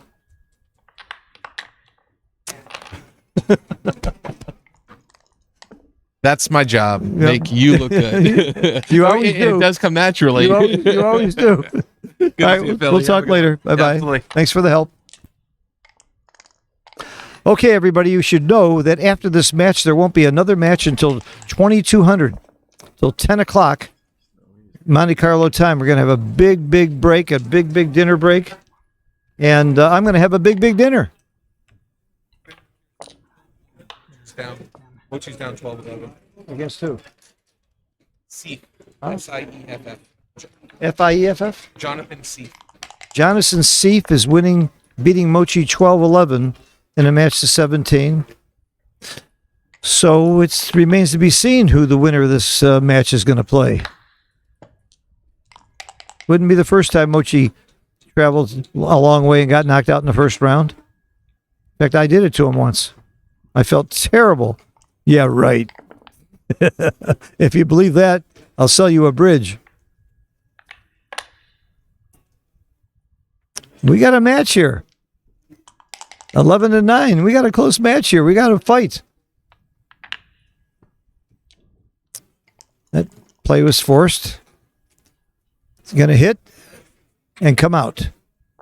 Hit and come out. That's all you got. Yogi Berra, when you come to a fork in the road, take it. You got no other way to go but come out with a 5. What else can you do? He doesn't have to worry about the clock. That's the nice thing. If that's a real break for Etan, because he was getting into clock trouble. So it's really good that the clock is no longer in use. For those of you who may have joined us later or watching later, what happened here is they had problems with the clock and they decided to play without it. They're only using it to punch the clock to change the turn. It's just like tapping on the board when you don't have a clock. Oh, nice play. Knocked off 2 checkers. This is not a very good position for Sander and something that I would think about doubling. In fact, I would double. Very definitely double. Oh, yeah, double and a small pass. I'm surprised it's a small pass. This looks like a huge pass to me. How can this be such a small pass? What kind of a game does Sander have here? Wow, this shocks me. I think this is a monster pass. Sander's looking at it. I'm taking it. He took. Okay. It's not a horrible take. But there's another reason to take this. Sander's got a fairly easy game to play, and it's going to be a little bit more complicated, right? Like right now. He doesn't know how to play the 6-5. How many people would play this right? Come off your anchor. He did. He's going to.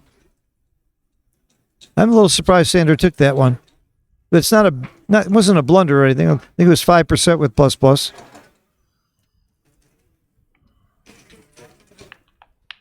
Yeah, this is a pretty bad play. This blunder. And that's one reason that Sander may have taken it, thinking he's going to get some bad checker plays out of his opponent and maybe a bad recube action too. 2 down. No, don't make the 2 point. Oh, no. Sander is not playing his usual game here. And I don't mean that to insult him. I mean that to compliment him. We all expect him to play around 2 to 3 PR. He is not in his usual mode.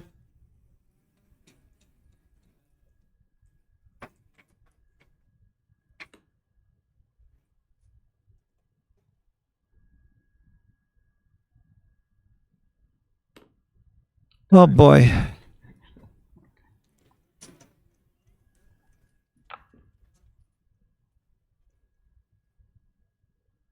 This is a good play. Come on in. That's it. Now, is that legal? He played pip too much, I think. I think that was an illegal move. But by the way, Sander can just allow it.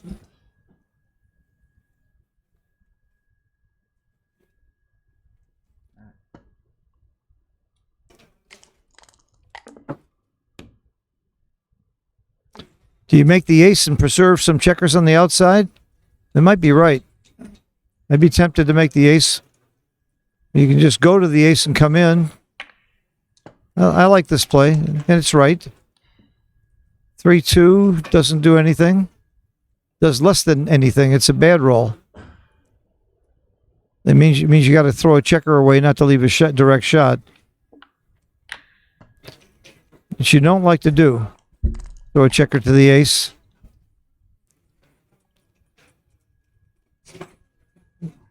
This is not fun. This is not an easy play for an inexperienced player to know that he's supposed to split here. It's very scary to split here. I'm willing to bet you he breaks the bar.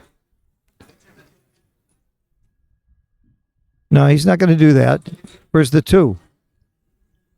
Oh, he is going to make the split. He did it. Very nice. Very, very nice. Out and hit and pray. Out, hit, pray. That's the right play. He doesn't roll a 5 here. He's got game. Okay. In and hit. Hitting is so mandatory in these kinds of situations, especially when you see all those blots around the board, and especially when you've got a 4-point board. Oh, no. That justifies Sanders' take right there. Right there. And a lift. It's a pretty big blunder not to hit there. And most experienced players would do it automatically. Let's give Etan a break, though. He's been playing for 6 damn months. You got to give him guts just for entering the open division. Could have played intermediate. I guess as Coach Tim Cross said, you'll get better experience. I tell a lot of my students that too.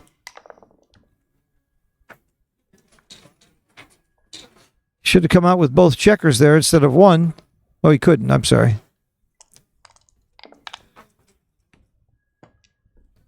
A 6 would be monstrous here. A 6 would be, that's a pretty good roll. You may have a recube anyway. A dance. Now what? You need a 6. I don't think it's a redouble, but you need that 6. Okay. Now it's the battle of the 6s. No pun intended. Need a 6. No. At least he didn't break. That was his best non-6 almost, other than double 5s. This is a huge roll for the match. No, very, very bad roll. 5 is big here. Yep, he got it. Wow. This is David and Goliath we're watching. And David is about to slay Goliath. We're far from the match is far from over, but this is tantamount to slaying Goliath, what he's doing. Sit down in your very first tournament after 6 months, play one of the greatest players that ever lived, and be competitive with him. That's a great story. We had the same story, very similar story last night with a fellow who'd been playing for 3 months, getting to the semifinals and almost beating Kazuki. No. That's hit. He's not too bad. It's not too bad. It's close.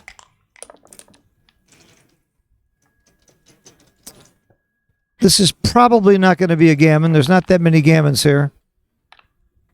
And the match will be tied. 6 away, 6 away. If I'm his coach, if I'm Tim Cross, I would be thrilled to see my student at this point with Sander. Absolutely thrilled. Somebody said, why cancel the clock? They didn't know where to reset it, I'm sure. And the clock was running and it was both their faults. So they canceled it. But what should have been done is the tournament director should have been called and he should have made the decision on what they do with the clock. And I don't know that that was the case. And if I was the tournament director, they would still have a clock. I would just try and come up with some kind of a fair number. But I want some number. I don't want the players to be able to play for the next 12 hours. I want some clock pressure. So I don't know that they called the tournament director. They should have. Oh, big roll. Big roll.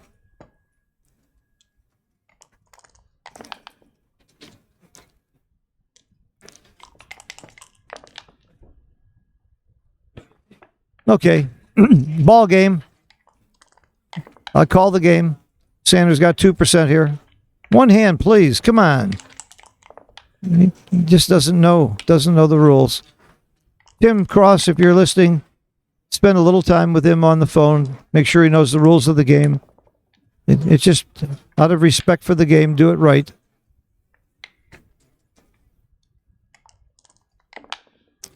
I don't blame him for not knowing, but I blame people for not telling him.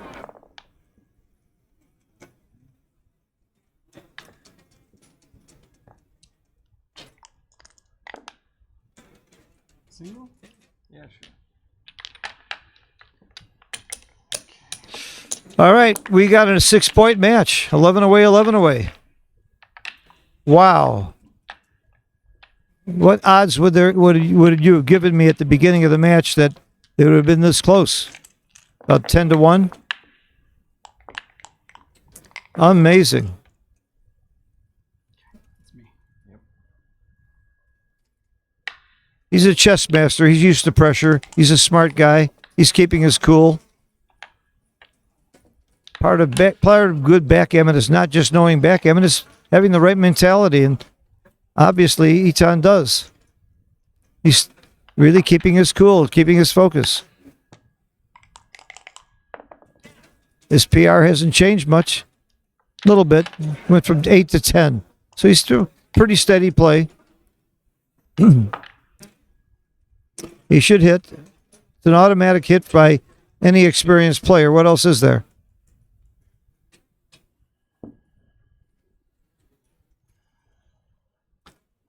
Oh, he has a 6 to play, not a 5. Oh, 5, 6, sorry.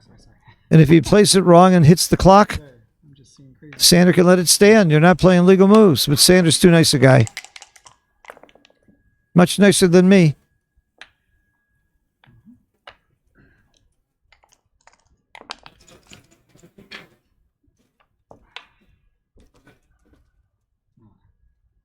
Four down, because if you play to the 2 point, you don't have much cover. So you bring the 4 down here. Because wow. You don't want to be on the 2 point. Listen to Mr. McGrill. Listen to the checkers. They tell you where they want to be. They don't want to be on the 2 point. They want to be on higher points. If you don't get hit, you want to be in a decent position. Oh, is that going to be all the matches that are? They normally want to do that. Okay. I saw a couple of illegal moves. So Okay. if they make an illegal move, the transcriber will alert them. Okay. Tara just gave me some really good information that I didn't know. On the stream matches, they are playing legal moves because it helps the transcriber. And if the transcriber sees an illegal move, he will point it out. Who made the decision not to use a clock? See, that should not be done. The tournament director should be called. The players are not allowed to decide they're not going to use a clock.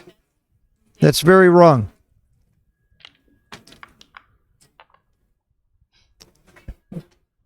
But who's going to tell Sander what to do?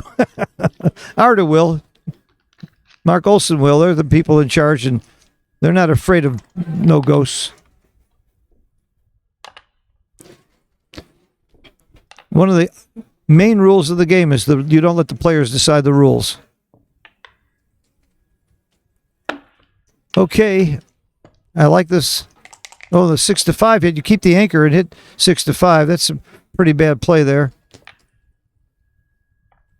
5-2 is not much of a roll, but at least you got your anchor. He plays it right. Double sixes. Not a whole lot of options here.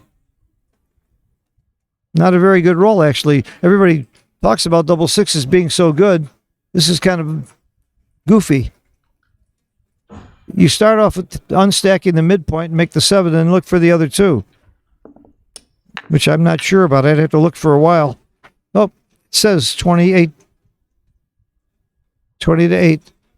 You must be duplicating something when you do that. Yeah.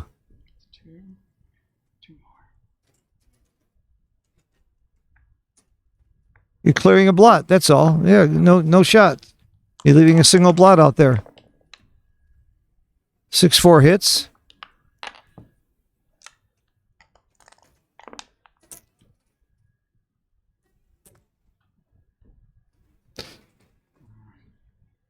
You got to challenge him. You got to come in on the 20 point. You don't want to get stuck on the ace point.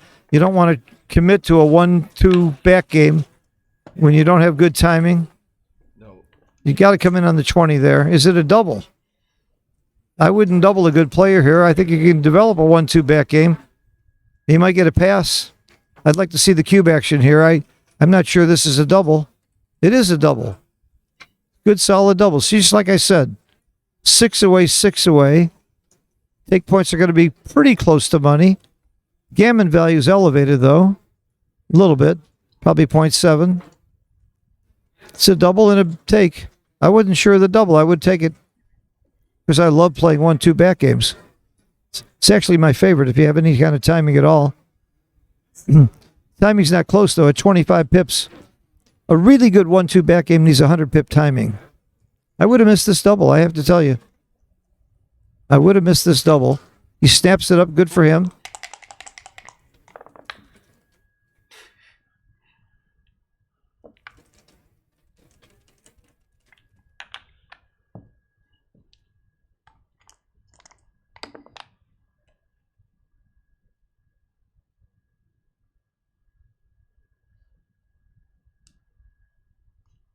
Look at this. See, you don't play a 1-2 back game. You come off of that and make the higher point because you don't have good timing for a 1-2 back game. You need to be down 100 pips. Should have come up and made the 3 point. Now they're tapping the board instead of the clock.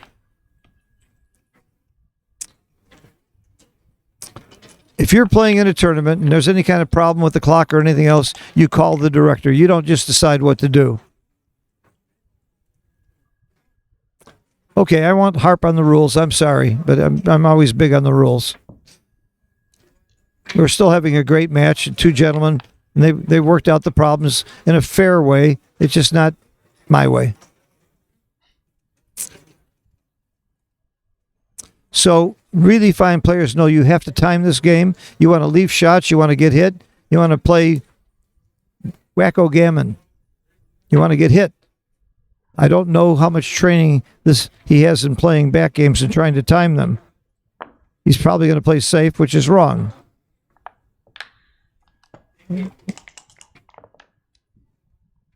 How is he going to win the game if you don't time it, if your board crashes?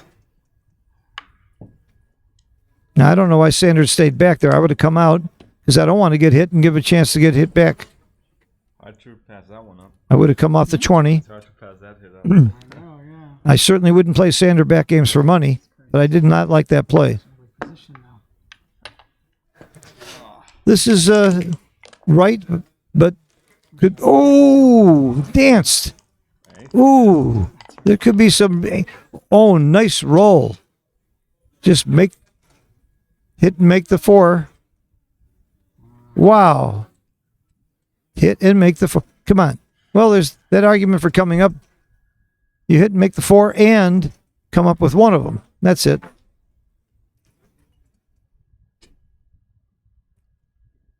This could be a big turnaround again. Oh my God.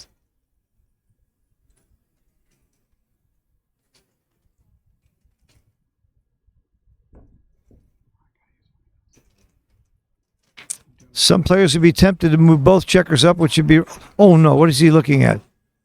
Please tell me you're going to hit. Any non-hitting play here is oh no. No.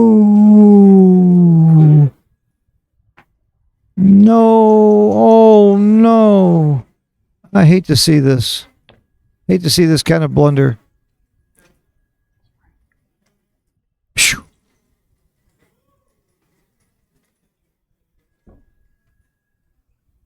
Hit, cover, split. Oh, painful. How would you like to be in a chouette and he's your partner and you can't consult? I've been there many times. I had to leave the room one time. It was so bad.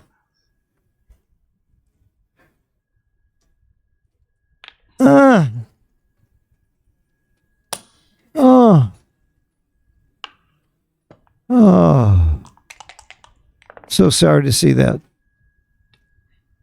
Not that I'm rooting for him. I'm just rooting for a good match and good plays. There it is. And another dance. His play's going to work. Watch this. See if I can Almost. You still have to hit. You can't let him anchor there. You have to hit. Yes. That's the 3. Take a chance. Any non-hitting play, it looks like a 0.7 error. He did it. Attaboy. Oops, he didn't do it. He did it. He didn't do it. He did it. Oh. Okay. Nice.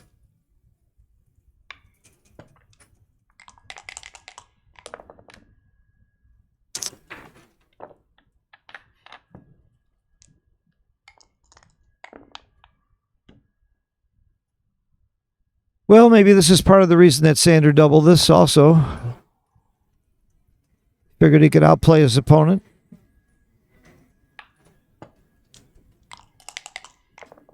That was a good play.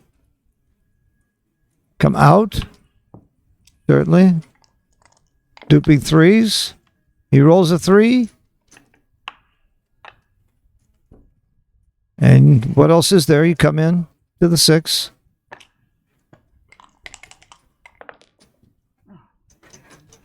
Dice on the checker. Dice on the tray. Dice on the floor. That's why you need a baffle box. Okay.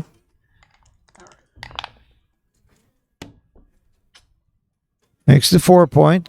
Nothing else to look at. Automatic. Finish today? Is your match over? Who won? Wells was up 9-2. Never scored another Here, point. here. Wells was up 9-2 against Dirk and never scored another point against Dirk Sheeman. Wow. Those are Late in the match. I never did see five. Late in the match. Wouldn't that have been nice? Like 2-5 today. how do you know? You didn't have transcription, did you? Oh, somebody? They're both playing in the twos late in the match. That's what I expected. That's why we selected Wells and Sheeman to play on the other stream. They both played in the low twos. A little different from this match.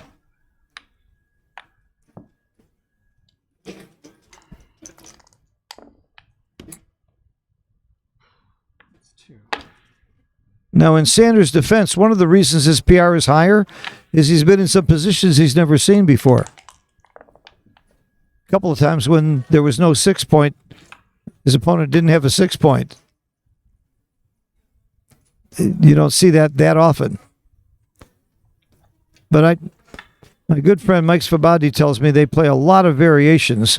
He and Gus and Sander and Falafel when he was around, the three of them with Mike Svobodny and Jim Pasco, they played all these different variations, and that Sander and Gus were masters at it.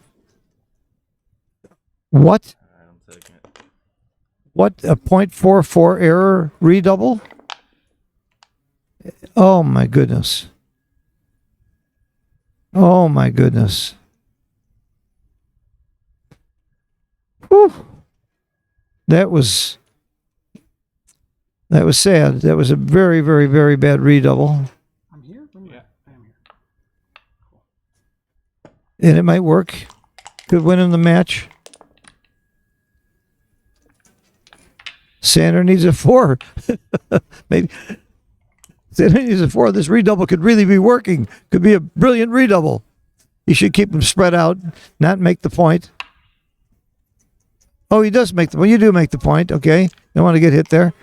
I was thinking about spreading him out. He needs a 4 badly. This could be the match. He got the 4. Oh, my God. Sander doesn't get a 4 there. And Etan would be a big, big favorite in this match. Oh, my God. That was huge. Pick and pass. And pass. Yes. Good play. Sander's still in trouble. Ooh. Oh, painful roll. Big joker of the day. That was the joker of the day. Wow. Tell me backgammon isn't exciting. No matter what movie makes its redouble pass now. No matter what movie makes, that's what it means when the XG says minus 1,000. Oh my God. -1 rather. All right, it's redouble pass. Now, will he redouble though?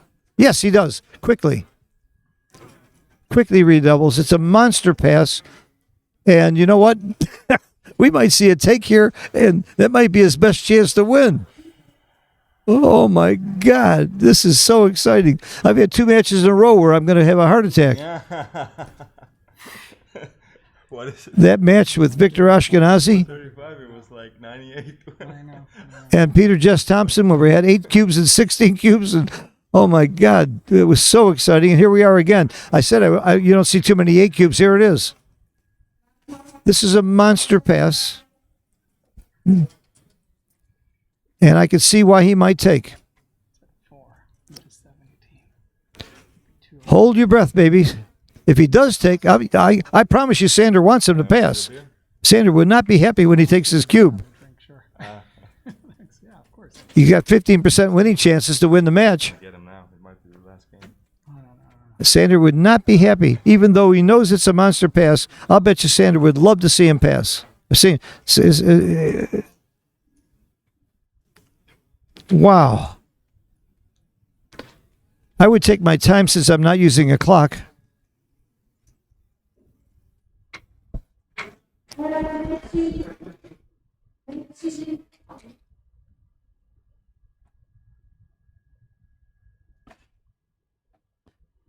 There's no way that Etan, after 6 months of play, could be able to calculate the take point and match equities here.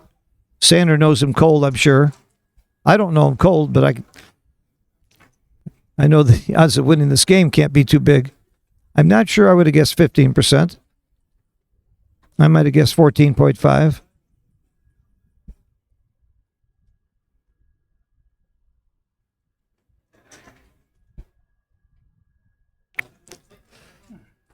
I can see why it might take. There's some bad rolls here. 6-5 is, of course, bad. Any number that's less than an 8 leaves a shot, at least an indirect. Are there direct shots? I guess 6-5 is the only direct shot. 6-1? No way, yeah, 6-1. 5-3? 5-3 comes in. That's okay. So 6-1 and 6-5, is it? Am I missing something? Let me look at the chat.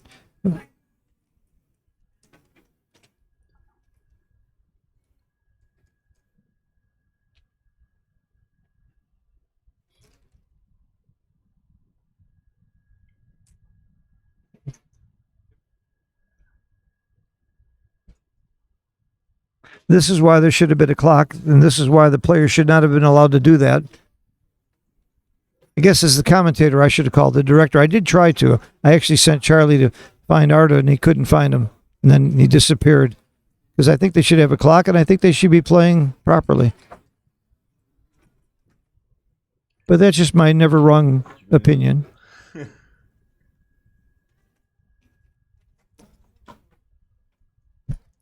pass. What do you think? Did it take a pass? That's probably it. He passed. Okay. I think Sanders relieved. Give the guy that kind of a shot to win. All right. 6 away, 2 away. Again, I'll remind people, I've said it before, the doubler should double faster here, even though you double your opponent to win the match, because losing 1 point's pretty bad anyway, and there's no cube big. When you give your opponent the cube here, he never redoubles you. So you should be doubling faster. How much faster? 8% faster. 8% above the take point. So what is Sanders' take point here? Probably around 20%, 22%, something like that, in that range. So you double when you think your opponent has around 30%. Now, if there's gammons, you'll double even faster. This is not gammon adjusted. You're supposed to hit here? Yeah, he does. Good.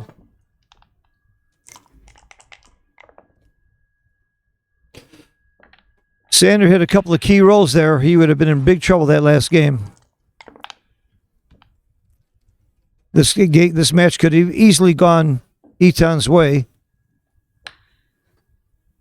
And again, you got to give him a lot of credit for his heart. Not for his backgammon knowledge. You can't possibly have that much backgammon knowledge in 6 months.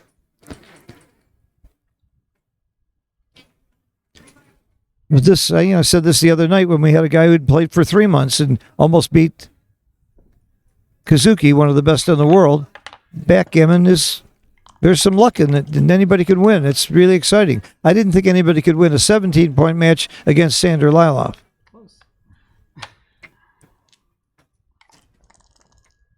I was giving 10-1 odds.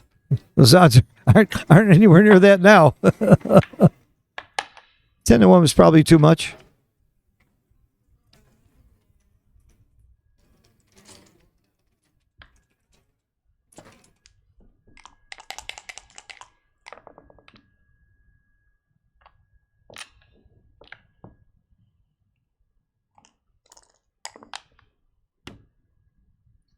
Now, Sander is playing 4.5 PR. That's probably about 2 PR more than he usually plays. But still, with the opponent playing at 11 PR, it shouldn't make that big a difference. And there were 2 situations where I think Sander played his opponent. He dropped a cube that you would take against Mochi, I'm sure. And he gave a bluff cube that I'm sure was a bluff. He might deny it, but I don't think there's any denying he had a bluff where he took a long time to double a clear pass, and he got a take. But he's allowed to do that. That's not in any way being anything wrong. That's what you're supposed to do. I even teach that.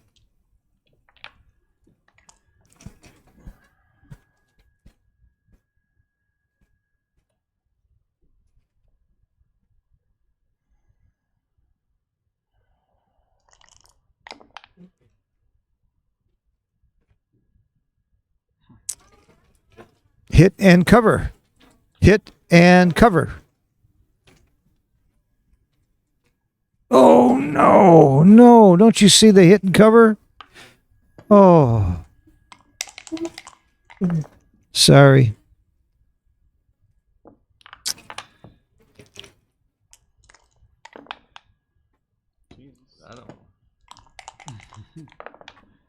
I was feeling bad to begin with that Sander was playing somebody less challenging for to stream, but I'm not sad anymore because it's been exciting. It's been fun when we're learning.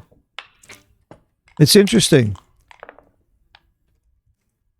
I haven't seen too many backgammon games in my life that were really boring. I've seen some where every point was a 1-point match and it was in the races, but not too often. For some reason or another, backgammon always gets exciting.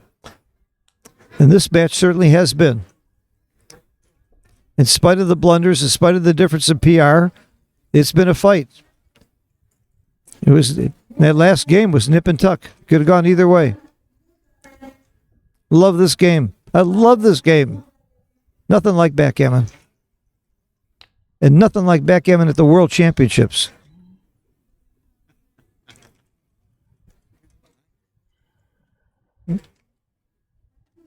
Akiko, I need your help. Did you win your match? You lost. The world champion is knocked out. Everybody, this is my little friend Akiko from Japan. Hey. You're on. So Sander is playing a guy who's been playing for 6 months. 6 months. 6 months. He's been learning from a very good teacher, though, Tim Cross, but he's not playing real great. You can see his PR is 11, almost 12. So Against Sander, and it was close. We had a 4-cube on the last game, and it was really close. Could have gone either way. It's been very exciting. The kid's playing with the young man is playing with great heart. He is the owner of Mind Sports Olympiad, and he's a chess master. He's a very smart guy. I love your hair. thank you. Are you a natural blue? Natural blue. Natural blue? I hope so. So Akiko, one of our few 2-time champions, is back, but she lost in the first round. Who'd you lose to? That's okay. That's okay. Obviously, it wasn't my opponent was very strong. very strong. Yeah, Good. Well, player. it's a very strong field. I don't think there's ever been a stronger field than this year's field. So Well, I don't know. It's not that strong. I'm not playing. That kind of weakens the field, right? Because I'm not playing. Okay. 2 away, 6 away. Again, the trailer should be doubling faster, but he clearly doesn't have anything close to a double yet. You don't want to just give it away. This is not much of a roll. The race is very, very close. This is spy versus spy, both double holding games. Not much you can do here, but just bring it in safely. It would be very bad to clear the 8-pointer here, I think. I think you just come off the midpoint. What do you think, Akiko? so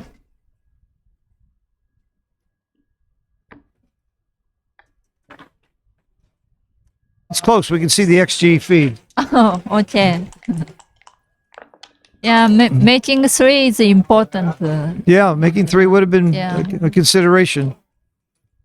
Now, you're up enough in the... No, the race is still close. The question is, do you block or come around? You're winning the race. But, when you're ahead in the match, you want to play more of a racing game. You're not really looking for contact.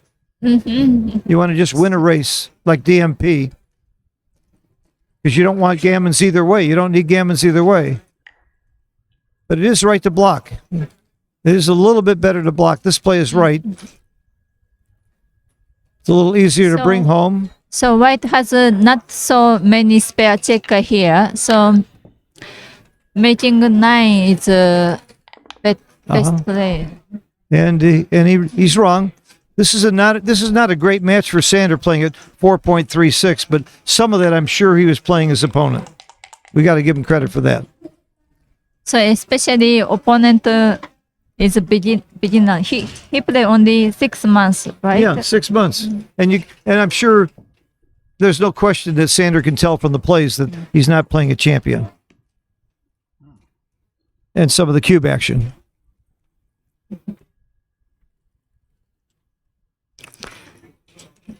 So double. Now, if it two. sounds like I'm being critical of Etan, I'm not. I'm very, very high on what this man has accomplished in such a short period of time. He's playing better than a lot of people would play. I bet you he's not. There's going to be a lot of other people with higher PRs. And he could have entered the intermediate division. He entered the open. I knew a lady that didn't know there were two divisions, accidentally entered the open division in Florida and won the tournament. And she was a ranked beginner, Madeline. She beat Crazy Horse in the finals. Those of you who know who Crazy Horse was, I'm not going to tell you his real name because there's some funny stories about it, and I don't want to do that publicly. Oh. But it was Liga News' boyfriend.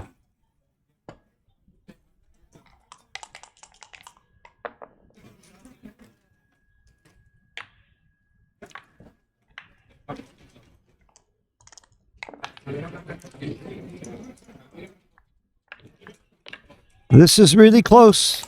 Very close. Sanders being punished a little bit for that wrong play last time. This wouldn't be this situation had he made the right play according to XG. Their clock ran out, so they decided to not use the clock. That's why you don't see any time on the clock, Akiko, which I think is very poor to allow that to happen, but it happened. Just clearing that up. So no clock. No clock. It got messed up, so they used no clock. They should have called the tournament director, and he should have reset the clock to something. But now they have unlimited time to play. I should get paid overtime for this, right? Wouldn't you pay me overtime? So I could be playing Pineapple Bluff Gammon with you instead of wasting my time doing commentary. And you could be getting richer. so maybe Steve Sachs. He's around. So Who? Steve Oh. Steve Sachs. Yeah. Steve Yeah. Sachs is around. He can I let him take over. And I need you. You need me. need you. You need my money. You need me to take you to our favorite restaurant. Remember what kind of restaurant that was? In LA? So Ethiopian. Ethiopian, right. Wasn't that great? It Yeah. cost you $40 to buy my dinner. The time before I won, and I think it cost me $300 at Masahiro. All right, what's going on here? Double one. Time. Is he thinking about coming closer? He's got to count the race is the point, but he shouldn't come closer. I don't think. He's losing the race, and what would you do here? I don't. It's right not to come closer. You play 16-14 with two. It is right to come closer. Why is that? So Pips is very close. Yeah, but aren't you going to get more shots? I guess you're the one that leaves more shots if you stay back. I guess because you're going to run out of sixes first. I guess that's it. I'm surprised at 16-14. I would have thought you got to scroll down to my play.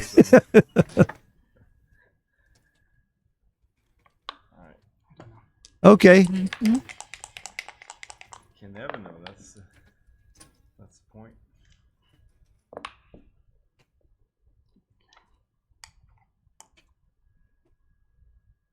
So no double take.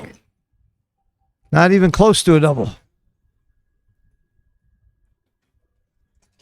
It's a 60-40 game. But he doubles. Okay. How long did it take Sander to take? 0.5 seconds? But against Sander, good double. Maybe so. I agree with you. Not a horrible double against Sander. And look at this. Sander's got to break. Got to break his board. That's all he could do. I'm sure Sander knew it was a big take, but wasn't happy. You don't volunteer, even against the 4-point board with a blot. You don't volunteer, partially because Sander is stiff also with those 2 points. You got to break your board. I wish you could scroll down and see how bad the volunteer is. It's probably pretty bad.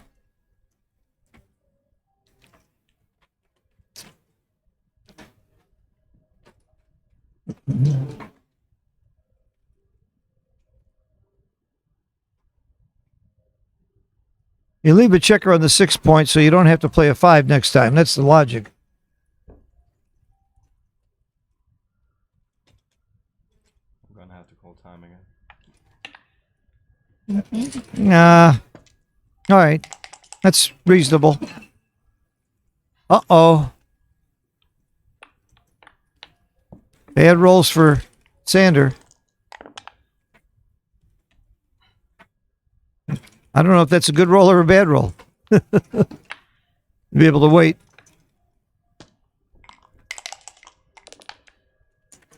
Finally, a clearing number. Which one do you clear? So 12. Why? Why? It's close, but why do you clear the 12, Akiko? So next load, opponent's next load. You get a shot? Yeah. More likely to get a shot. Yeah. You're right, but it's .006. It's very close. But when you clear the 13, you don't leave a direct shot in your inner board. Uh-oh, look at this. Double fours. This match is going to go on for a while. What is he looking at?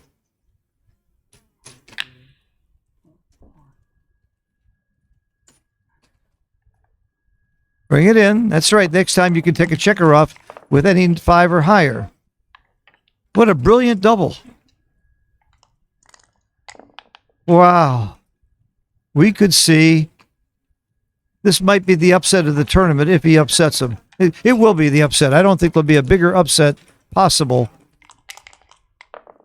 than beating Sander in the first round with a new player.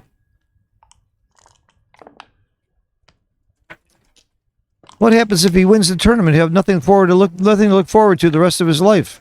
He wins Monte Carlo in his first tournament. What are the odds of that? 1,000,000 to 1? I'm not sure they're that good, even if he gets by Sander. His next match would be Mochi. They're still playing. If Mochi wins, he was losing.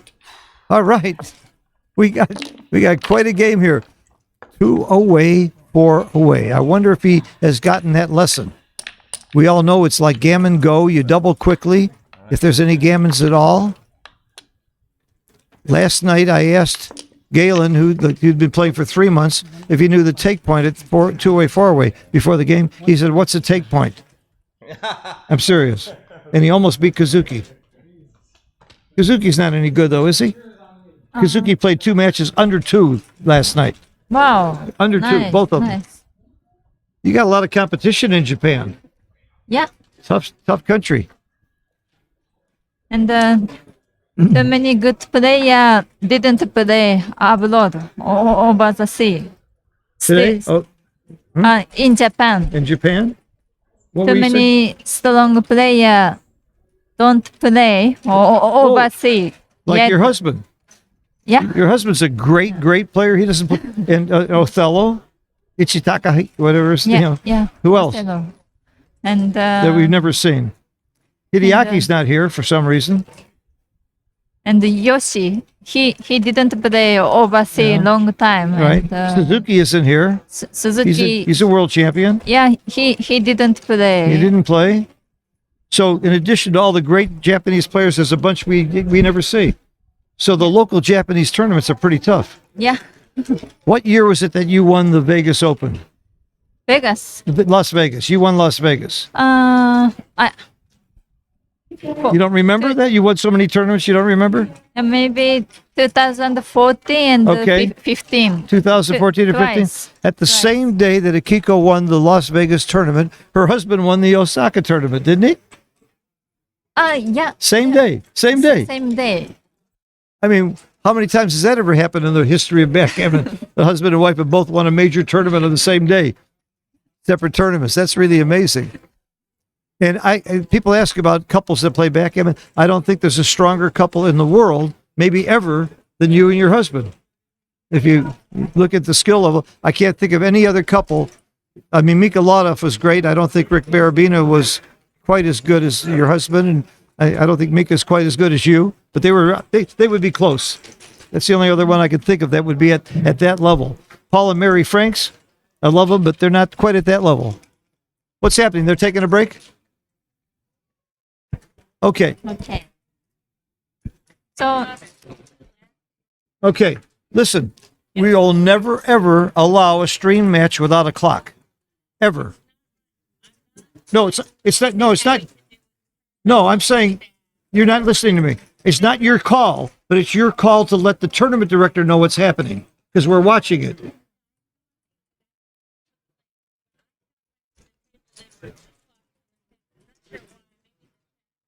We don't need to know why. All we need to know is that it's not being run properly, and we should tell the tournament director. I'm not saying we should make a ruling. That's not my job either. But we do see it, and we should let Arda know. That's all I'm saying in the future.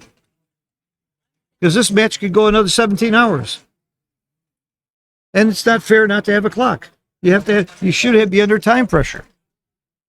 Okay. I made my point. 17 times, I know, I'm sick of hearing it. Akiko, you lost in the first round, but you can still win the world championship for the third time. You can still win. Excuse me. What? Are you kidding me? One player wants to play with a clock, they have to use a clock. Oh my God. Agree not to use a clock. We just heard a ruling that I didn't know. Clocks are not mandatory in this tournament. If either player wants it, you have it. If they both agree, you don't have to have a clock. How can you run a tournament this way? this is not an American tournament. This is not backgammon. To me, it's not backgammon. It's been 4 hours. And you and I aren't getting paid overtime, but Akiko's going to get paid overtime. And like later in the week, you know, it's at 2 o'clock. I'm 5 sorry. o'clock. I love Arda. I love Mark. That's a terrible ruling.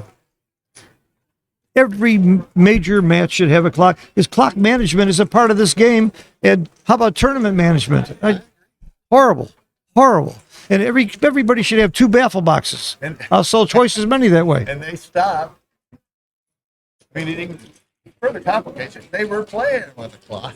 Yeah. And then they Decided not to. use the clock. I guess, I didn't think you could do that. oh,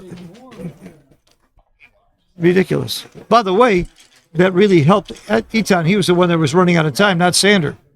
Sander. Wow. Sander's a nice guy. He's too nice a guy.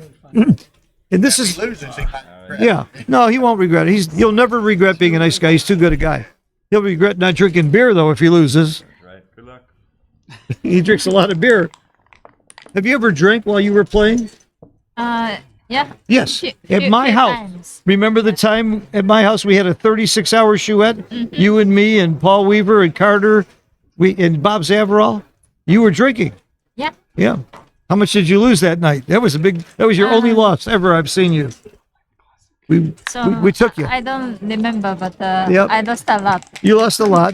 It was a 36-hour chouette at my apartment in Chicago. We watched the sunrise, the sunset, and the sunrise.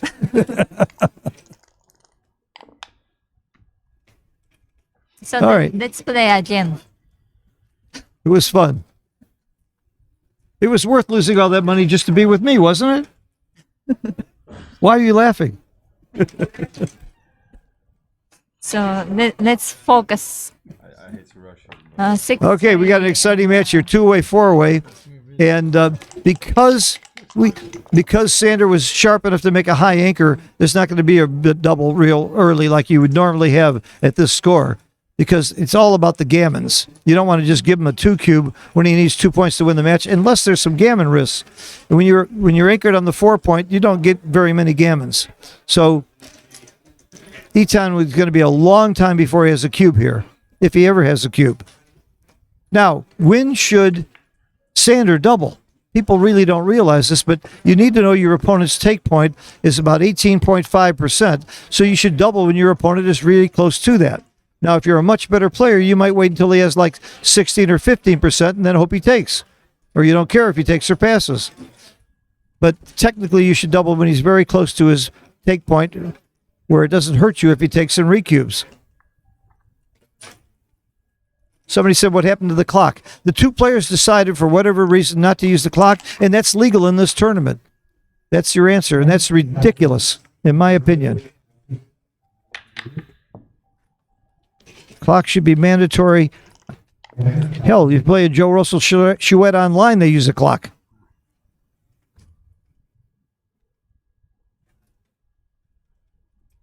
It's not a fun game without the clock. That we stopped that many, many years ago. Matches used to take 7 and 8 hours. We've been playing this for 4 hours, haven't we? Yes. We started at 2 o'clock. This is a 4-hour match, and it could go another 4 hours. It's just ridiculous. Okay. Make the 4-point heavy. Or bring it in, doesn't matter. They're close. Oh, double six, going to equalize the race some. It's not necessarily that great a roll, but it's going to certainly equalize the race. That was the main thing that Sander had going for him, and watch how fast that changes. Now, you don't volunteer a shot here because you're winning the race. That's the play, or an ace point. Really doesn't matter much. That's a good play. Yeah. 7 would be nice for Sander. 11 makes that outside point. I like this. And he's back in that race. Either way. Oh, double fours. Double fours. You make 2 interboard points. He doesn't roll an ace and you're a winner. And you can't afford to take the cube because of gammons. You don't make 2 interboard points. You just play the race? Wow. At this score, I would have thought you'd do some hitting, but you don't hit. You don't hit. You just take the race lead and go from there? Wow. I guess there are not enough gammons by hitting, and you're giving him an ace. So you just play the race. Okay. I might have got this one wrong. So if he already cube Sander, Yeah. maybe point on is four because Okay, of Kiko's made a great point. If he'd already doubled, the hit would mean something because the gammon wins you the match. But with the cube in the center, going for gammons isn't that big a thing. You just take the win. This is not a real easy decision for anybody.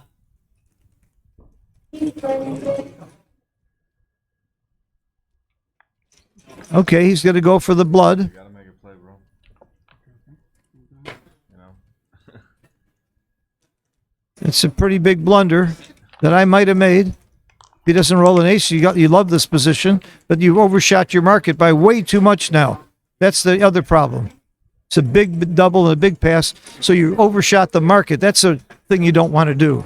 You double now, he's passing, and you don't double, you're taking a risk of losing. You lose this game 30% of the time. You might not cover. You might roll a 5 something. So you still have to double, but you're sorry you made such a big play. You were sorry if it wasn't successful, and you're sorry if it is. So I guess that would teach you the lesson. Does he think he's too good? Gammons aren't worth that much. And an undoubled game. 5-6. Boom. Ooh, 1-6.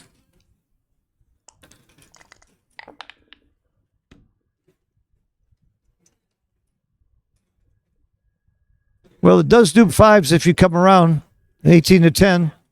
And if you don't play 18-10, you're awfully ugly and stiff. You really need to make the play now. Good play. Keep it going. Dupe the 5s.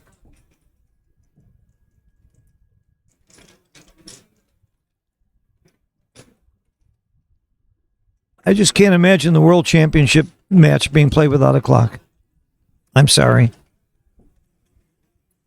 So let's forget the clock. About clock.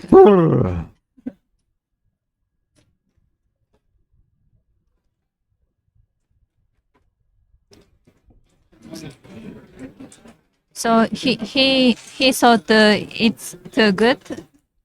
I guess he thinks it's too good. Maybe he thinks it's not good enough. I don't know. Oh, It's just so ugly. So ugly. He had the right idea.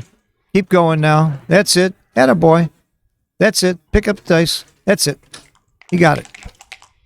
Can't fault him for thinking. Take as long as you want. Oh, big. This is why it was double pass, because you don't give your opponent a chance to roll that joker. It's not that he was lucky. He got lucky because his opponent let him get lucky. See, that's what happens with beginners. They say, oh, you got so lucky to roll that 6-5. If you'd have cubed properly, I never would have had a roll. Now who's too good? Now Victor can gammon him for the match. I think Victor's going to be too good to double after this play. You think? Sander. Sander. I said Victor. I had Victor before. Sander. I think he's going to be too good to double after any play here. Ones and twos hit. It's just too good to double. It's no double. Take. Huh. It doesn't know how to say too good in a take, does it? Or is it just, is it not too good? It's just no double? I guess so. Maybe I'm wrong about the too good part. So because of the score. Goofy score. Either way, it's not a double. I might have not missed the double for the wrong reason, but I wasn't doubling. Oh, you are losing the race by 13 pips. You have 20 shots with ones and twos. 5-3 makes the ace point. Several rolls make the bar point. There's the 1 and the 2. Now you're going to be too good. Why he made that point, I don't know, instead of keeping him spread out. I guess it's the same number.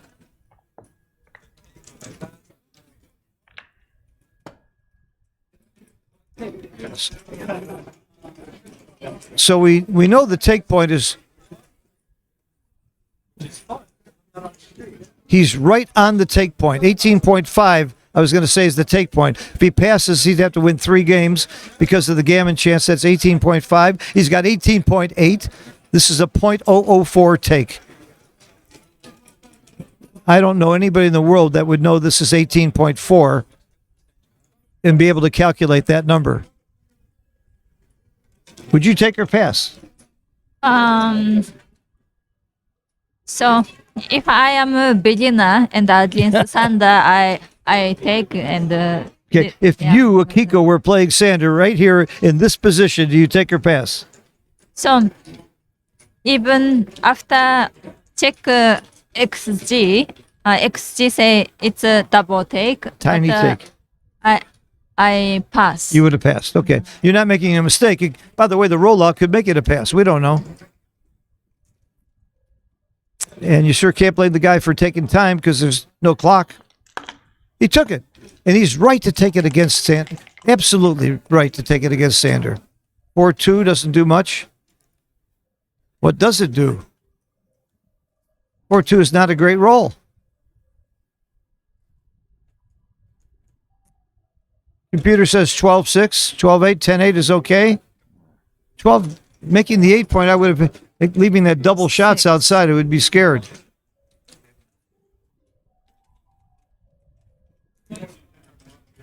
I'm pretty sure I would have played 12-6 here. What would you play, Charlie? Yeah, Charlie would have played 12-6. He's smart enough to see the recube. Think about it. That's good. Automatic redouble. Do you split? Yes, split. Yes. Split. Yes, but he won't. He won't. And you split because there's no gammons, and that's your best chance to go forward. He missed it. Pretty big blunder not to split. Very big blunder not to split. And look at this. We might have a new winner right now. This is it. Double match point of 6 is all it needs for the biggest upset I've ever seen. He got it. I'm sorry. Oh my God. Plain luck. Wow. Oh my God. Sander world champion against the guy who's been playing for 6 months. This will be the story of the tournament almost no matter what happens. The game isn't over, though. This is unbelievable.